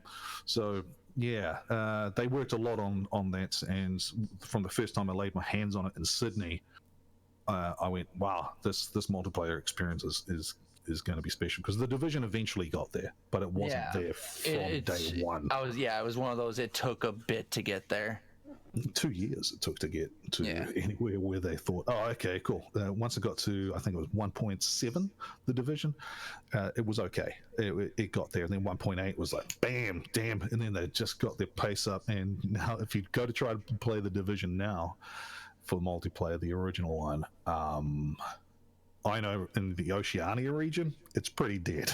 Like, you're not going to find a lot in there to help you out. But at the same time, it's still a great game that you can just cruise around in and just grind for gear. So, but it is a well thought out game when it comes to the whole multiplayer experience. Not a lot of games are anymore. Yeah. Right. So, yeah. I'd like to see a fully operational Final Fantasy or JRPG doing something where there's a lot of involvement of multiplayer capabilities. I mean, I know Final Fantasy 14 Line does fairly well, but that's MMORPG, right? So it's a bit different. Yeah, and that's had many years already under its belt. Yeah, but it's not like if Final Fantasy 7 came out. Oh, no, let's say Final Fantasy 20 comes out with a whole bunch of things, and we were like, oh yeah, man, let's go grab the game, and it led to us being able to play the story from woe to go together. That gives us that sense of being on a couch together, and I really like the idea that we could go, oh, okay, cool. Well, I've taken a day off, or I've taken the weekend off or something, and we can go, there's some storyline you're going to have to catch up on. We'll run you through it. Let's say it takes like an hour or so to do that, and then we'll get back up to speed again as a team, which is I kind of like the idea that you can dive in and out, and it feels like tabletop D&D. That's what I want multiplayer to be. Final Fantasy actually kind of dabbled in that a little bit back in the GameCube. I think it was Final Fantasy Crystal Chronicles. Yeah. But you had to be with your friends then and there, because the whole internet thing wasn't that big back then. Yeah. But they've tried it, which it'd be nice for them to try it again. I think. I think that's what you're getting at. I think now that would be a great time for them to try it. Well, that's where the games as service could really work too, right? So if you guys were to go, oh yeah, I think we should just go buy that module and play it this weekend and just get it done, just go, okay, we're gonna sit around with some soda and some sandwiches and stuff, and wherever we are in the world, and just go, okay, let's work this one out, and just sit down for it's like a 6-hour slot, a 6-hour campaign module for that, I'd like to be able to do that. Once you get to a certain stage with a character, you can add on to it. Yeah. Well, Capcom's actually done stuff like that too. I don't know. Have you picked up Devil May Cry 5 yet, or no? I got to talk to my rep about that. Actually, I got to go pick that. So in Devil May Cry 5, there's parts in the game where if you have online services turned on, there's parts in the game where somebody can jump in and out of your game as the other character. Yeah, that's cool. Oh, like when the part of the story demands it? When you get to a part of the story where in the story there's multiple characters at that moment, and it asks you what character do you want to play as, if you have the internet turned on for the game, then somebody can jump into your game and play as the other character. Oh, that's pretty cool. Yeah. That's what I like to. That sounds like an extension of the idea from A Way Out from Hazelight Studios. Last year's early hit, and it's just a 5-hour campaign really altogether, but you got to play that story together, and it's the experience with playing someone. It is the experience. I just wish. I just wish they get to where they want to be, because the concepts are there. Sitting on a couch next to your friends is the concept, right? For multiplayer, really, it's that shared experience, and that's where MMORPGs win with their major campaigns. But for me, that I don't know, that just feels old-fashioned playing it. Basically, what Fallout 76 should have been. Exactly.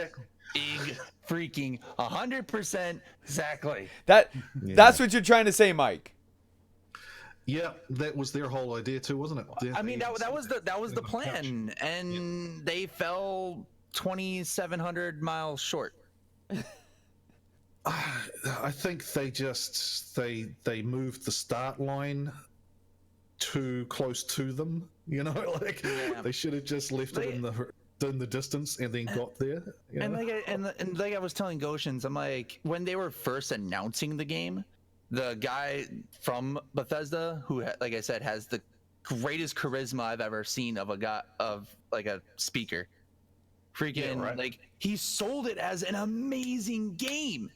I was buying it, man. I was like, I want it. Up there in his t-shirt and jeans, and he's got his leather jacket with no collar. I was looking around my bedroom, like, okay, what clothes can I donate to Goodwill to get this game for free? Oh, I was looking for the collector's edition to buy. I'm glad I didn't. The power. Yeah, let's not even talk about how that part of it failed. But like he was selling it as this, you're gonna be able to roam the wasteland and do it with friends, something everyone has wanted. Basically, like I was telling Gotians, it was my Elder Scrolls Online. Yep. But you know what I want EA to do? This would completely redeem EA for me. Okay, right. This is what I want EA to do. Bring back Dead Space. Bring back Dead Space. And do Dead Space 4, where you can have, like, you run the story, but you can do it multiplayer online with your friends. Yes. And have it in a similar setting to the way Part 1 and 2 were. Not Part 3. Part 3 was garbage. Yeah. Oh, dude, that would be amazing, because not only would you have, like, I mean, it's already one of those games, like, if you play in the dark, you're going to get terrified because the jump scares on your own, but being terrified because your friend got terrified. Well, it's that experience. Here's the thing that a lot of people don't realize with the Dead Space games. Okay? Because a lot of people don't play this way for games in general. You usually play off the speakers from your television or whatever, your soundbar, right? Mm-hmm. Yep. Play Dead Space with headphones on. And make sure your headphones are like, you know, those gamer headphones. It's like surround sound built into the headphones. Play with some headphones. 7.1 Dolby. Yep, do some stuff. I'm looking at my HyperXs. Yep, they got that 7.1. Let's do it. You play with some headphones, turn the lights off, you're going to shit your pants. Well, there was the whole thing, like, I stopped playing with the speakers on my monitors and I like, you know, as I was grinding off the thing, because streaming for so long, you know, you got to wear the headphones because, you know, yeah. But I know exactly what you're talking about. The first time I got locked into just using headphones with a game like Dead Space 4. Not Dead Space 4, but with a series like Dead Space. And then just going, yep, this is good. This is great. See, actually, I wish there was someone else screaming in my too. Well, and that's the whole idea, because if they brought it back and they made a fourth one, and they made, because Part 3 was co-op, you could play co-op with your friend over the internet, but if they made a Part 4 and they did it kind of like in a group setting, so it's like, you know, it's like 3 or 4 people playing together, you know, and they do a story, you know, like the horror that it was in Part 1 and 2, and you wear headphones. Not only are you hearing the necromorphs crawling through the air ducts behind you, but now you're hearing your friend screaming in your ear because he's taking a dump because he just got the living shit scared out of him.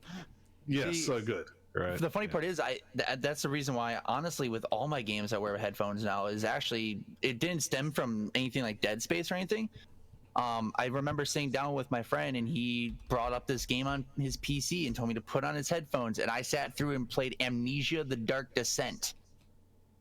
That was the game. That was the game that did it for me. See, I didn't like Amnesia. Amnesia just frustrated me. Yeah. Really? Yeah, I tried playing it. I played it on stream. I just got frustrated. I was like, what the hell am I supposed to do in this game? I don't understand. It wasn't scary to me. See, it wasn't, for me, it wasn't like, that was the whole point of it. That's why I liked it, was the whole, it didn't hold your hand. It's like, have fun. Yeah, play. I guess, but I mean, it to me, it just frustrated me. And you know, fair enough. To each your own. even the whole headset thing, if you play Resident Evil 2 with a headset on, it's the same thing like I just said with Dead Space. You hear everything. It's so creepy. Almost too much. You're like, why can I Yeah, hear it's. that gun I moving was on that telling box? Maria, my the wife. cardboard is moving. I was telling Maria, I was like, oh my god, this game is so much creepier playing it with a headphone or a headset on right now. Like I can Did hear. you switch between the OG sound and the current sound? I have, yeah. Yeah. Did you go back to the current sound? I went back to the current sound. Yeah. The OG sound was cool and everything, but I was like, Yeah, no, it doesn't nah. fit the ambiance of the game. No. And the thing is, Not like, now. No. the other thing too with Resident Evil 2 that they did really well, they threw some throwbacks to PT demo in the game, but only through audio. Oh, that's creepy. So there's a part in the beginning of Resident Evil 2. If you're wearing a headset on, you can hear it. You hear the I guess it's the lamp that in PT demo that's moving. You hear the creaking of the lamp. Yeah. That audio track is in Resident Evil 2. Oh, Robot Space Ninja. We've got that highlighted as one of the highlighted videos actually on Facebook. Yeah, I still love that. I couldn't make it. I just watch it. I do. I go back and watch it just for a good laugh every so often. Put it on a loop. Yeah. It's on my featured video when you go on my page. That's the first video people see. So good. Oh, it's brilliant. But that's also that thing I love about playing games with a headset on is because it does take you from the world you're in and it gives you that immersion into the gaming world that you're playing. Right. Yeah, I mean, I do that with a couple of games on my phone. And I mean, just plug in the honestly, headset. going back to what we were talking about with the PlayStation 5 with its VR Gotians, just think about if that VR does hit like it's like they're aiming for it. Oh God, think of the horror games you could have fun with. Oh my god. Honestly, they would have to bring back PT demo for that. Just because I said so. Just for the lulz. Yeah. Just because I said so. How do you? I mean, you guys have obviously talked about it, but like, Yes.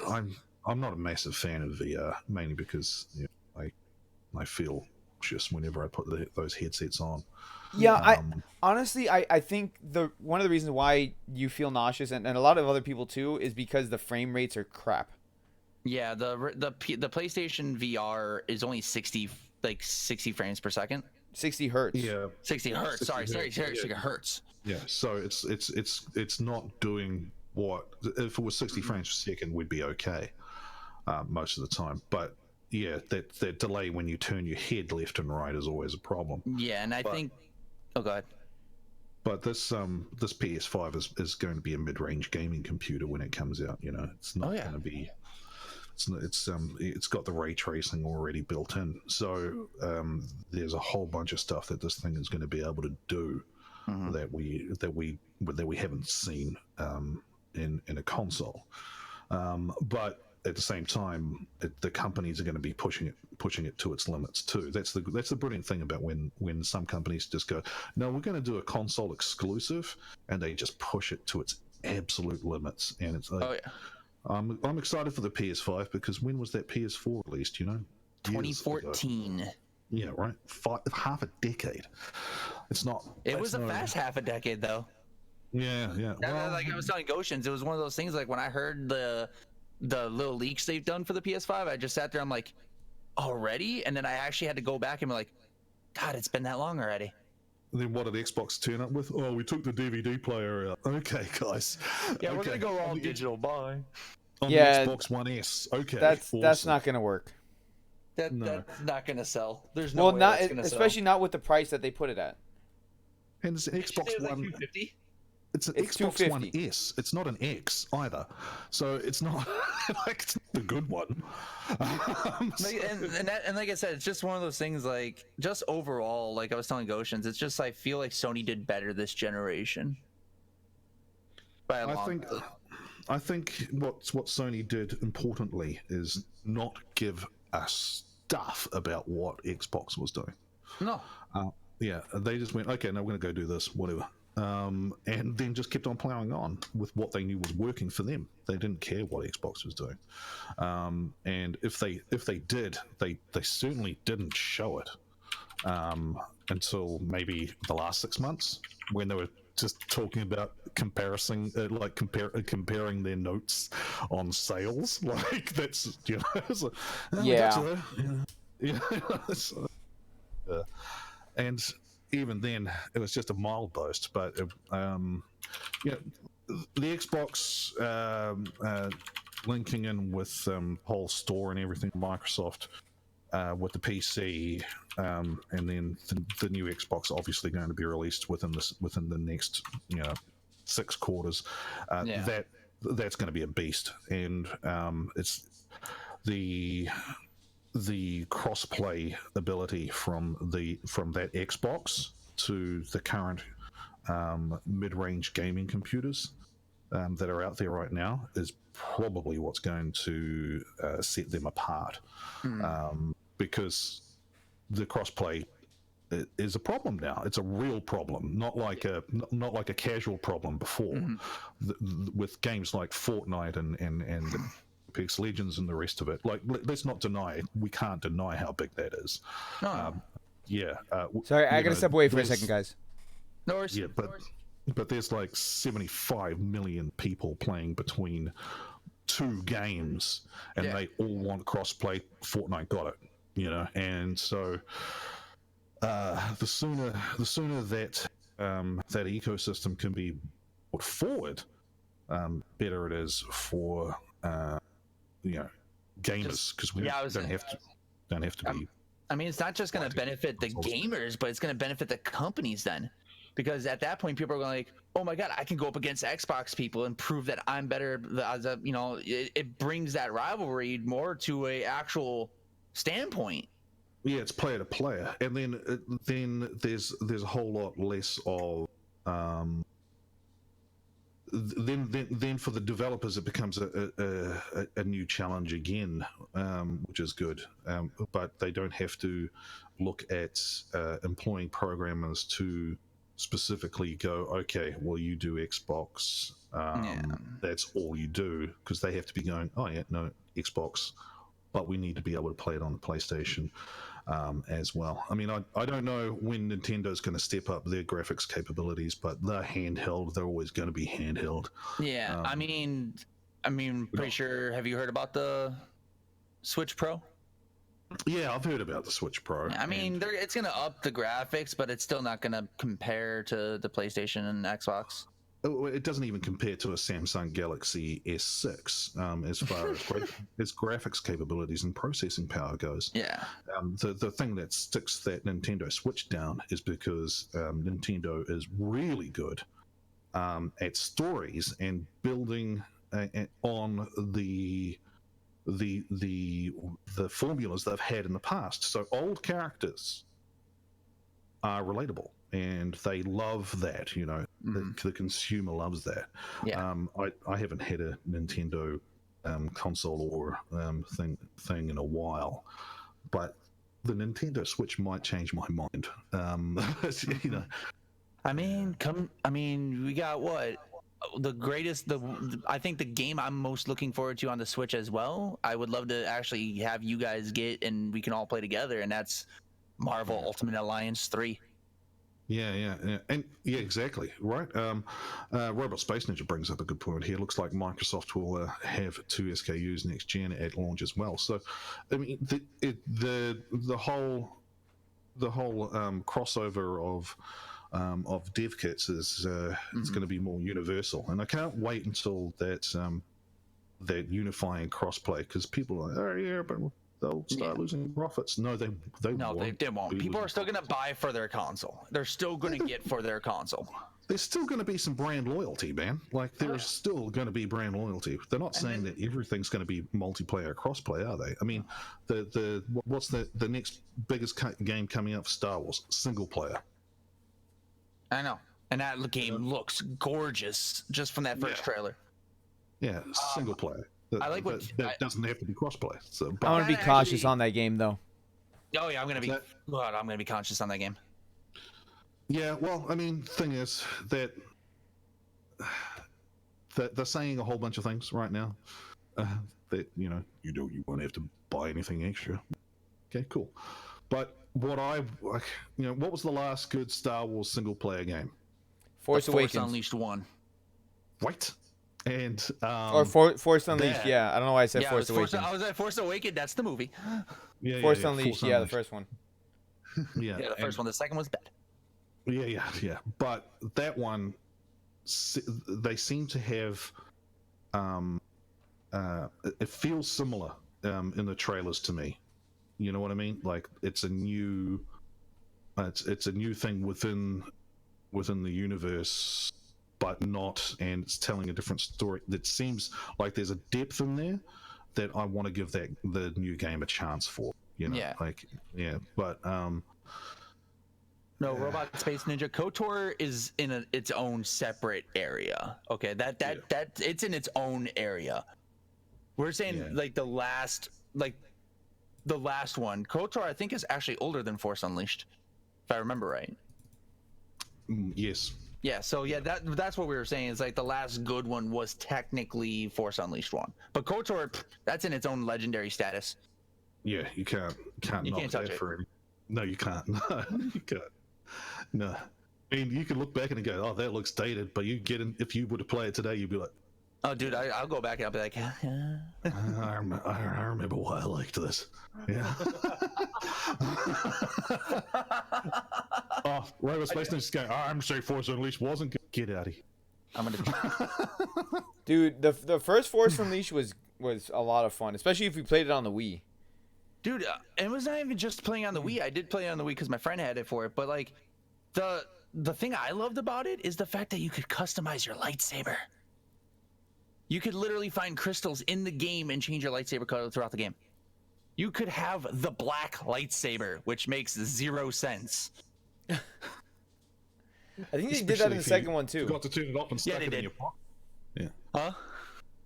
Especially if you forgot to turn it off and stick it in your mouth. Oh, Jesus! What? How'd you get? You want to know how I got these scars? Not good life choices. Not good life choices. But no, I do want to talk about what TGA said. He's like, if it's just PlayStation and Xbox crossplay, it'd be cool. I do kind of have to agree with that. My biggest thing when it comes to like games like Fortnite and stuff like that is the fact that they crossplay with PC, and I honestly feel it gives them a disadvantage because PC And gamers, mobile and Switch, you can play. yeah, it just keep it between the Switch, Switch, Xbox, and PlayStation. You're fine, but when you start adding PC, that's just not fair. PC gamers can do so much with that keyboard and mouse. Yeah, but there are certain nerfs as well. Yeah. As certain things that happen, but like they always complain about the aim assist. Yeah. Yep. But yeah, it's You can turn that console. off. Yeah, no, you can do whatever you want with that. But but the whole ecosystem that like it's about to change again, and I can't wait for it to happen. Oh yeah. Yeah, with these two next gen things coming up soon. The It's gonna be minimum great. of 2. Yeah, it's going to be great. There are rumors of other consoles being built right now too, aren't there? So I've heard so far the Nintendo, the Microsoft's, and Sony. I didn't hear any others. Google's. yeah, like there's Google? Yeah, Google. Yeah, Google's doing one. Oh, Yeah. do it. They're please. doing I would one love with Sega. Yeah, with yeah. Seg. I need a Yeah. link to this, please. Um, I need to see this because this will be great. Please, Sega, come back. yeah, there's been and maybe some stuff with Bandai as well. To help at least with the certain games. Yeah. But are we gonna see traveling Sonic? Yep. Yeah. But yeah, so that whole ecosystem of bringing it into browsers as well. I don't know. There's some weird stuff in there it's relying a lot on. We can take the entire country of Australia, right? Their internet is trash, and it shouldn't be. No, it's like it's frustrating going over there. The last 3 times I've been over to Australia, it's not good. TGA Gaming, you do not ever speak those unholy words again. Unleashed 2. No, I don't need more werehog. Yeah, but it relies on an internet that works for everybody, and you know, I can just say a whole country, but you guys can go down the road and there'll be a county down the road that's only just getting basic internet throughout like, or like if you're stuck out in the countryside people. and you're stuck with like that satellite internet. Hey, listen, yeah, you know, internet in my area, I'm on DSL. yeah, right. So I can't. I'm sorry. What? Google Fiber? What? Sorry. Yeah, dude, I live in a forest. I'm the privileged one of the group. yeah, so like for you Gotians, you're not going to go and play cloud-based games in a hurry, are you? Until they can upgrade everything. Yeah. No. And like, is your area like the area where you are with? Is it heavily populated? It's heavily populated, right? Strip malls and everything. Here's the thing: like the area I'm in is heavily populated, but it's so spread out because there's a lot of land. So houses in my area have land, right? Whereas opposed to like houses in Omni's area don't. I mean, it also doesn't like. I mean, how far are you from? Like, what city are you in? I'm not saying that. No. Oh yeah, I mean, like, are you? I didn't mean to. Okay, what I'm saying is like, how far are you away from the biggest city? It takes me about 15-20 minutes. See, that's one of those things. Like for me, it's Atlanta. Like, I'm close to Atlanta. That's all I'm gonna say. I'm being vague here. But here's the thing. It's not so much that because I don't have to go to the next city. If I just cross a certain road, then all of a sudden now Comcast is available with freaking like 50 to 100 megabyte download or megabit download, you know, whatever the fastest internet is. And I mean, meanwhile, you can't even get USA Network at your house, right? Mm-hmm. So, right, and it's because like I said, you know, just going down the road, crossing, you know, a certain street, that's kind of like the border, and then that's going into the more populated area of the city I live in. But because it's more densely populated, meaning that the houses are closer together, it's easier for them to run lines underground. Yeah. Where I am, they got to run lines through telephone poles. And let's not also forget too, then what happens to that too, chances are the cost of living goes up too. Because it's again, sometimes they do.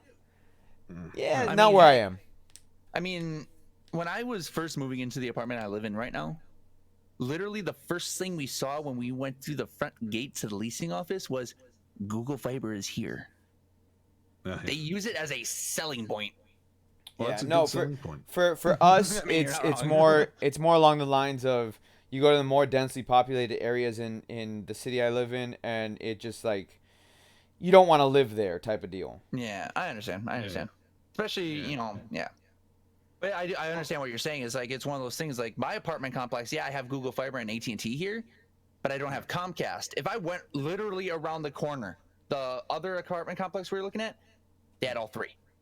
Yeah, and that's why I'm saying, like the whole idea of these of this crossplay and everything. Just getting back to that main point is that there are so many difficulties. Like we can talk for an hour or 3 hours on what we just touched on, with like down across the road, there's people down there who still on dial-up, you know. But the whole idea is that is the timing right for these consoles to be coming in with crossplay? I want crossplay. I love the idea of it. But is the ecosystem going to be able to support it within the next couple of years when these new consoles and new technology are going to be newly relevant, or are they just going to wait till everything catches up and then pull the trigger? Because we know for a fact that Xbox tried to make everything. We're suggesting they were going to make everything downloadable, and then they were like, Nah, we're collectors, mate. We like our shelves full of games. Some people. Exactly, and that's what we were talking about too with the whole idea of digital. Like you said, collector's editions. I told Gotians, I'm like, how much fun would it be to get that collector's edition? And yeah, you get the statue or you get the collectible, but then inside's just a card with a download code. Yeah. It feels cheapened almost. Well, I mean, I don't like it because, say I get, here's the thing: we run out of storage on our consoles really fast, even with discs, being used. So imagine now you're downloading everything, the storage, like there's absolutely no way. You're gonna have to cycle your games in and out, and every time you want to go back and play a game that you just deleted, you gotta re-download it. You gotta reinstall everything. Again. It's annoying. To that internet thing. Again, that's the whole cloud storage concept is what they want to go for eventually. Right, and then there's the other thing with streaming, right? So take for example the PlayStation Now. If you use PlayStation Now to play PS3 games or anything like that, you're streaming off of their cloud storage. It's impossible for me to use that. Dude, when I lived in my old apartment, like I tried that. I tried that once. I really wanted to play Sonic Generations. Yeah. And like it would play, and all of a sudden, if I had an internet spike or anything like that, it was literally unplayable. Yeah, and that's gonna be a bugbear for years to come. I mean, the fact is that do you have, like, Gotians, do you have a new area? Have they got a roadmap for you? Like, when is that all that stuff going to be installed? No. Is it like going to be 2021? No, they haven't told you even. So they're not even gonna like shoot out a guess. Oh no. Yeah, so like for the most heaviest usage country in the world for the internet. They can't guarantee it, obviously, but yeah. So here's the thing. There's a lot of places that are very densely populated in the U.S., but there's more places that are actual rural areas as opposed to urban areas than there are in the U.S. So that's what makes it more difficult, and companies don't seem to understand that. Yeah. So, but and then we get back to the whole idea, tying back to coming back to it, the solution of having the CDs.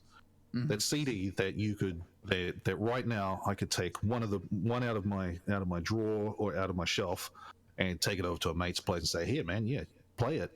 You can't loan the game as easily. Right. No, exactly. Right it's now. one of those things, like, especially when you have friends that are like on the fence of a game.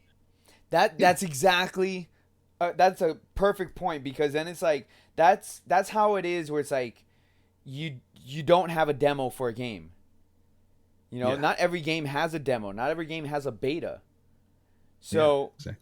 So sometimes it's like, oh, I've been wanting to try that game. Can I borrow it for a little bit? Yeah. You can't do that if you have to download the game. That's right. Yeah, and I mean, shared libraries on Steam. They sort of work. It's pretty good. But they limit everything on the PlayStation because you can do it, and they're not saying you can't. Unsure about the Xbox. I know you can share across a computer if you wanted to. The store. Yeah. It's not nearly. You need the internet for that.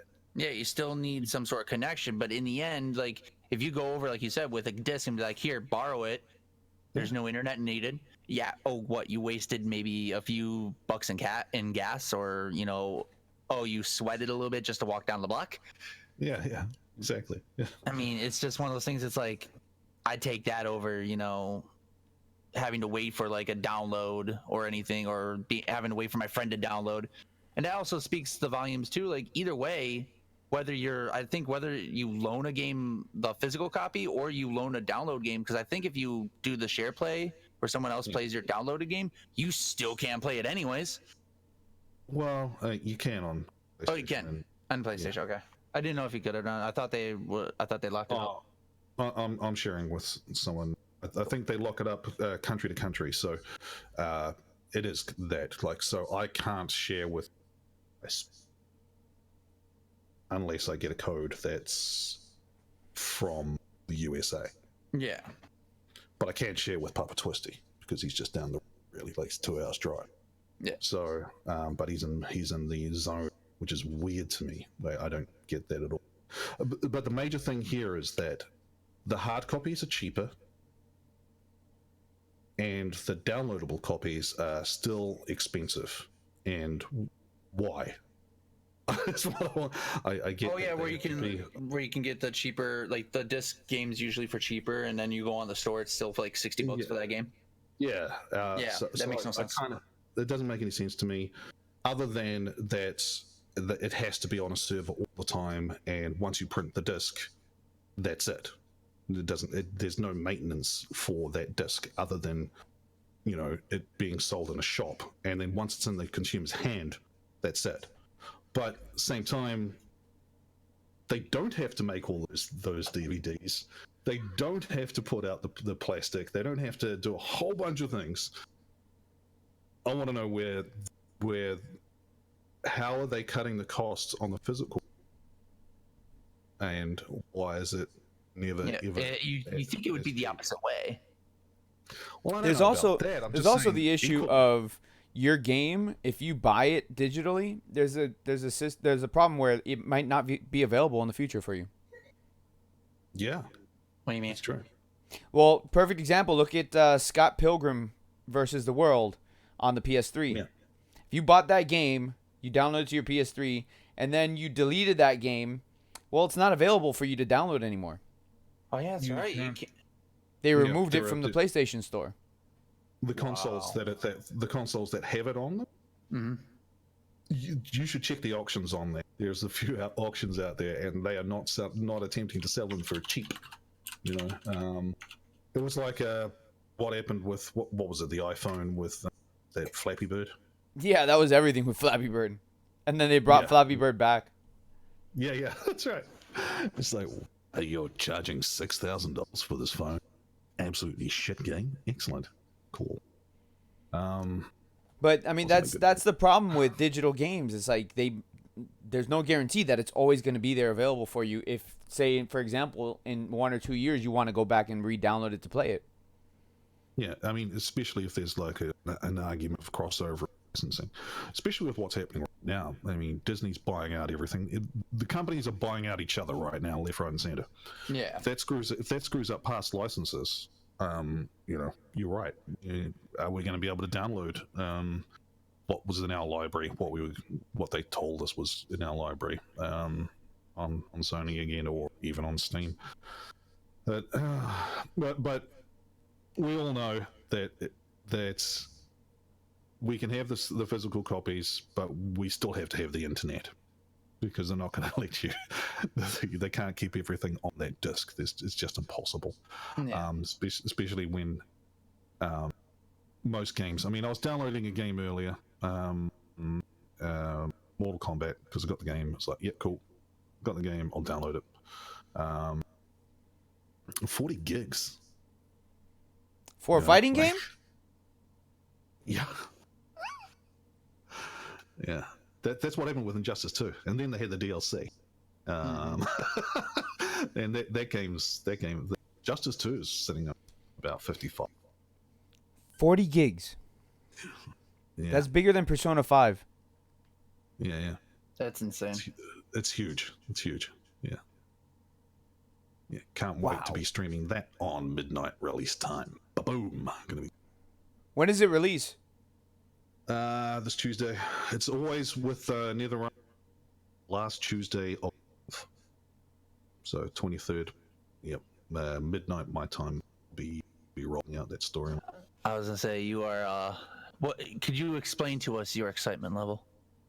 It's pretty high right now. I can't wait. I cannot wait to be demonetized for this. I cannot wait.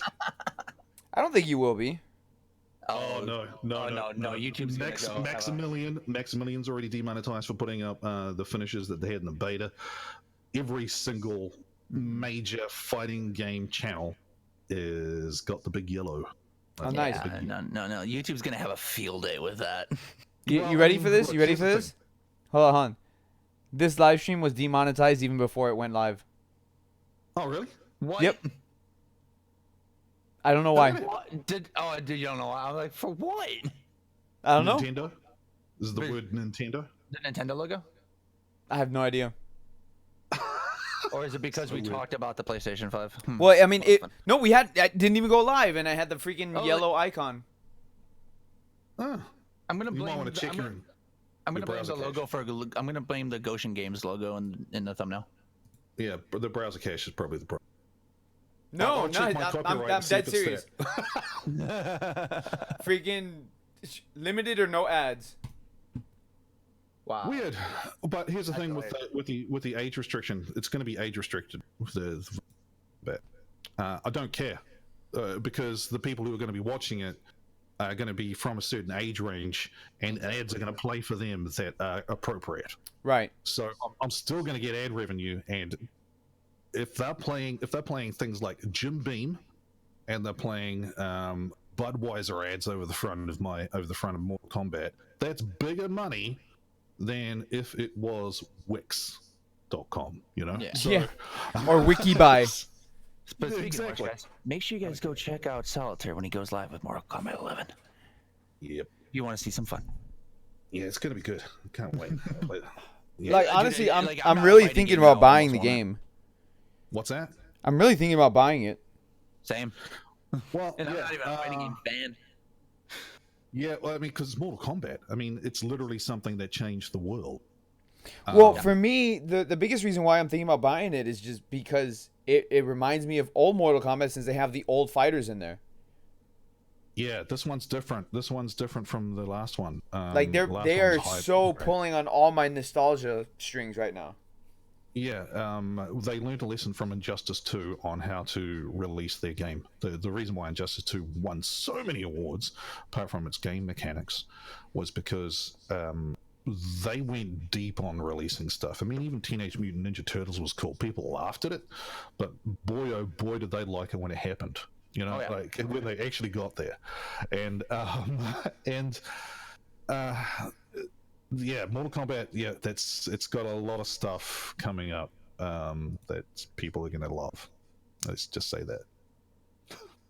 I can't wait. I'm looking forward to it. And honestly, I'm more or less not looking forward just to the game itself, but looking forward to seeing the people play it. Because one thing I've seen when I watch people that play fighting games and play it for the enjoyment of it, like it makes it really fun to watch. And it, like I said, that's what almost makes me want to get the game. Well, it's 90 seconds of just like that person is better than that person just for that, you know, that short amount of time. I love that. And also, I can't wait to see the trolling from Ed Boon. Oh. God, he's the biggest game troll. Oh, he's awesome. So he's going to be all over Twitter doing. And you know, he even teased the idea of Shaggy being in the game. Yeah. That would be, But I'm not gonna lie. that would be please do. funny. oh, well, he was trolling it. He was trolling it. He even had a model made up.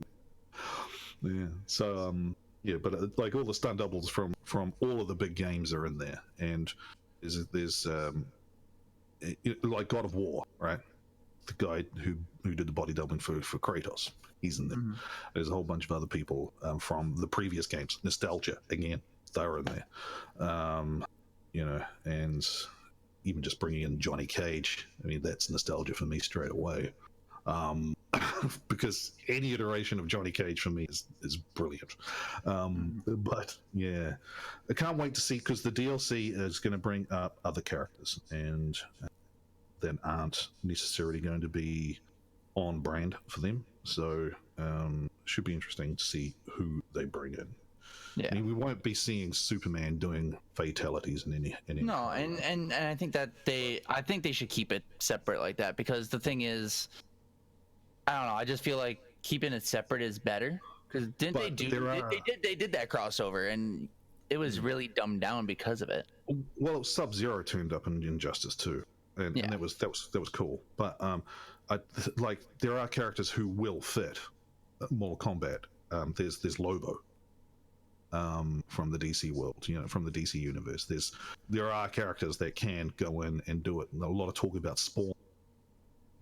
He is Mortal Kombat, you know, like that's his thing. So, and they were talking about it. The movie's going to be released soonish. You know, there will be some crossover if that movie is actually like it's most of the way talked about anyway. Todd McFarlane's already done they've already done the casting, right? So so he's off and away. They timed that well with Mortal Kombat over the next couple of years, then they'll be fine. The good thing about the Mortal Kombat thing is that the last one that was released what 4 years ago, so it was a long time ago. Has it been that long? That's got it's been a while for Mortal Kombat 10 X. Oh yeah, sorry. Been a while. I know it was before Injustice 2, and that was 2 years ago. Let me see here. When did Mortal Kombat? It came out. Yep, April 7th, 2015. Jesus. Yeah. So it's been a while, and so the half-life of that game is telling us that this one is going to have just as long life, especially within the fighting game community and the competitions. You know, the FGC's loving it. Too bad YouTube doesn't love cracking skulls and torsos being ripped apart. Oh well. Yeah, right. Yeah. Well, not anymore. They used to make a lot of money out of that. But yeah, so those games are the ones that are different from the multiplayer as we're talking. That's just straight up competition. Yeah. But well, with that, I think we're gonna call it for the night because this went on a lot longer than what I intended to. Sorry, I'm tuning up late. Oh, you're good, man. All right. So any last words before we go? Damn, a lot of quiet.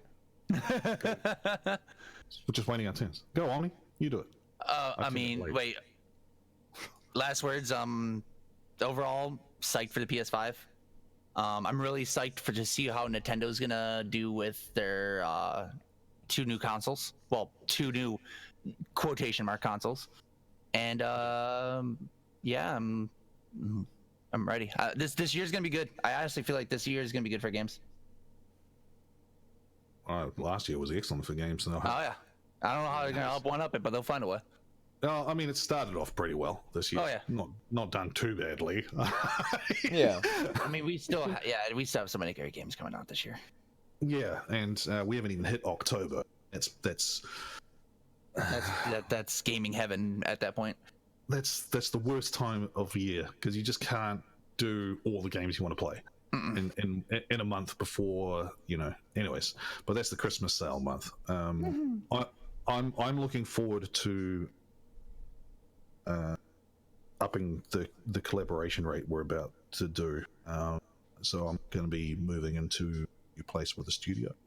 And I'm going to have a lot more time to just sit down and create. So we got some stuff that we'll be putting together, guys. It's going to be Ooh, very nice. We're going to have to go talk about that in private. I mean, we can't tell. Yeah. We'll pull a trigger on that some other time. So yeah. All right. For me, my final words are, we're in the end game now, guys. You had to remind me we still have a week to go with that movie. By the We're way, in the end. A week. Yeah, you're right. I'm watching it on Thursday. Okay, I'm seeing it on Friday. So you remember Thanos demands your silence. I'm watching it twice on Thursday, and then again on Saturday. Friday with the fiance. Yeah, my body's ready. I'm just gonna go see it at midnight here. And then we'll wait 2 weeks to let everybody watch the movie, and then we'll have a discussion about it. I'm 2 weeks is the time. That's the time frame for. Yep. 2 weeks. I'm okay with that. Because I legit have a rule in my Discord: nobody's allowed to spoil the movie. If somebody spoils the movie, all the mods they have my authority to ban the person who spoils the movie. Oh, especially if they don't put the spoiler. No, not even allowed to put the spoiler. Nothing. I don't want nobody talking about the movie in my Discord. Yeah, fair enough. Good rules. But yeah, I'm game for that 2 weeks after. You guys up for that? I'm up for that. Yeah. Yeah. I'm trying to get Nano's attention to see if he'll stop by. We'll still have to put up that spoiler warning because there are going to be the people who may not be able to see it right away, and I respect that. But it's still overall, if you guys go see it, just go see it right away. We all know you guys want to. Skip school. Okay, actually, I don't condone that. Sit next to those other sweaty people because you're going to be just as. We're all going to be just as sweaty. Okay. Yeah. Right. The excitement level. Yeah. It's like, you smell bad. Same here. Who cares? Next 3 hours, please. Yeah. All right. Well, we're gonna get out of here. Thank you guys so much for hanging out. Appreciate it. And I will talk to you guys soon. Bye. Probably after we end this. Oh yeah, I'm game. I got nothing to do. All right. Later. Peace.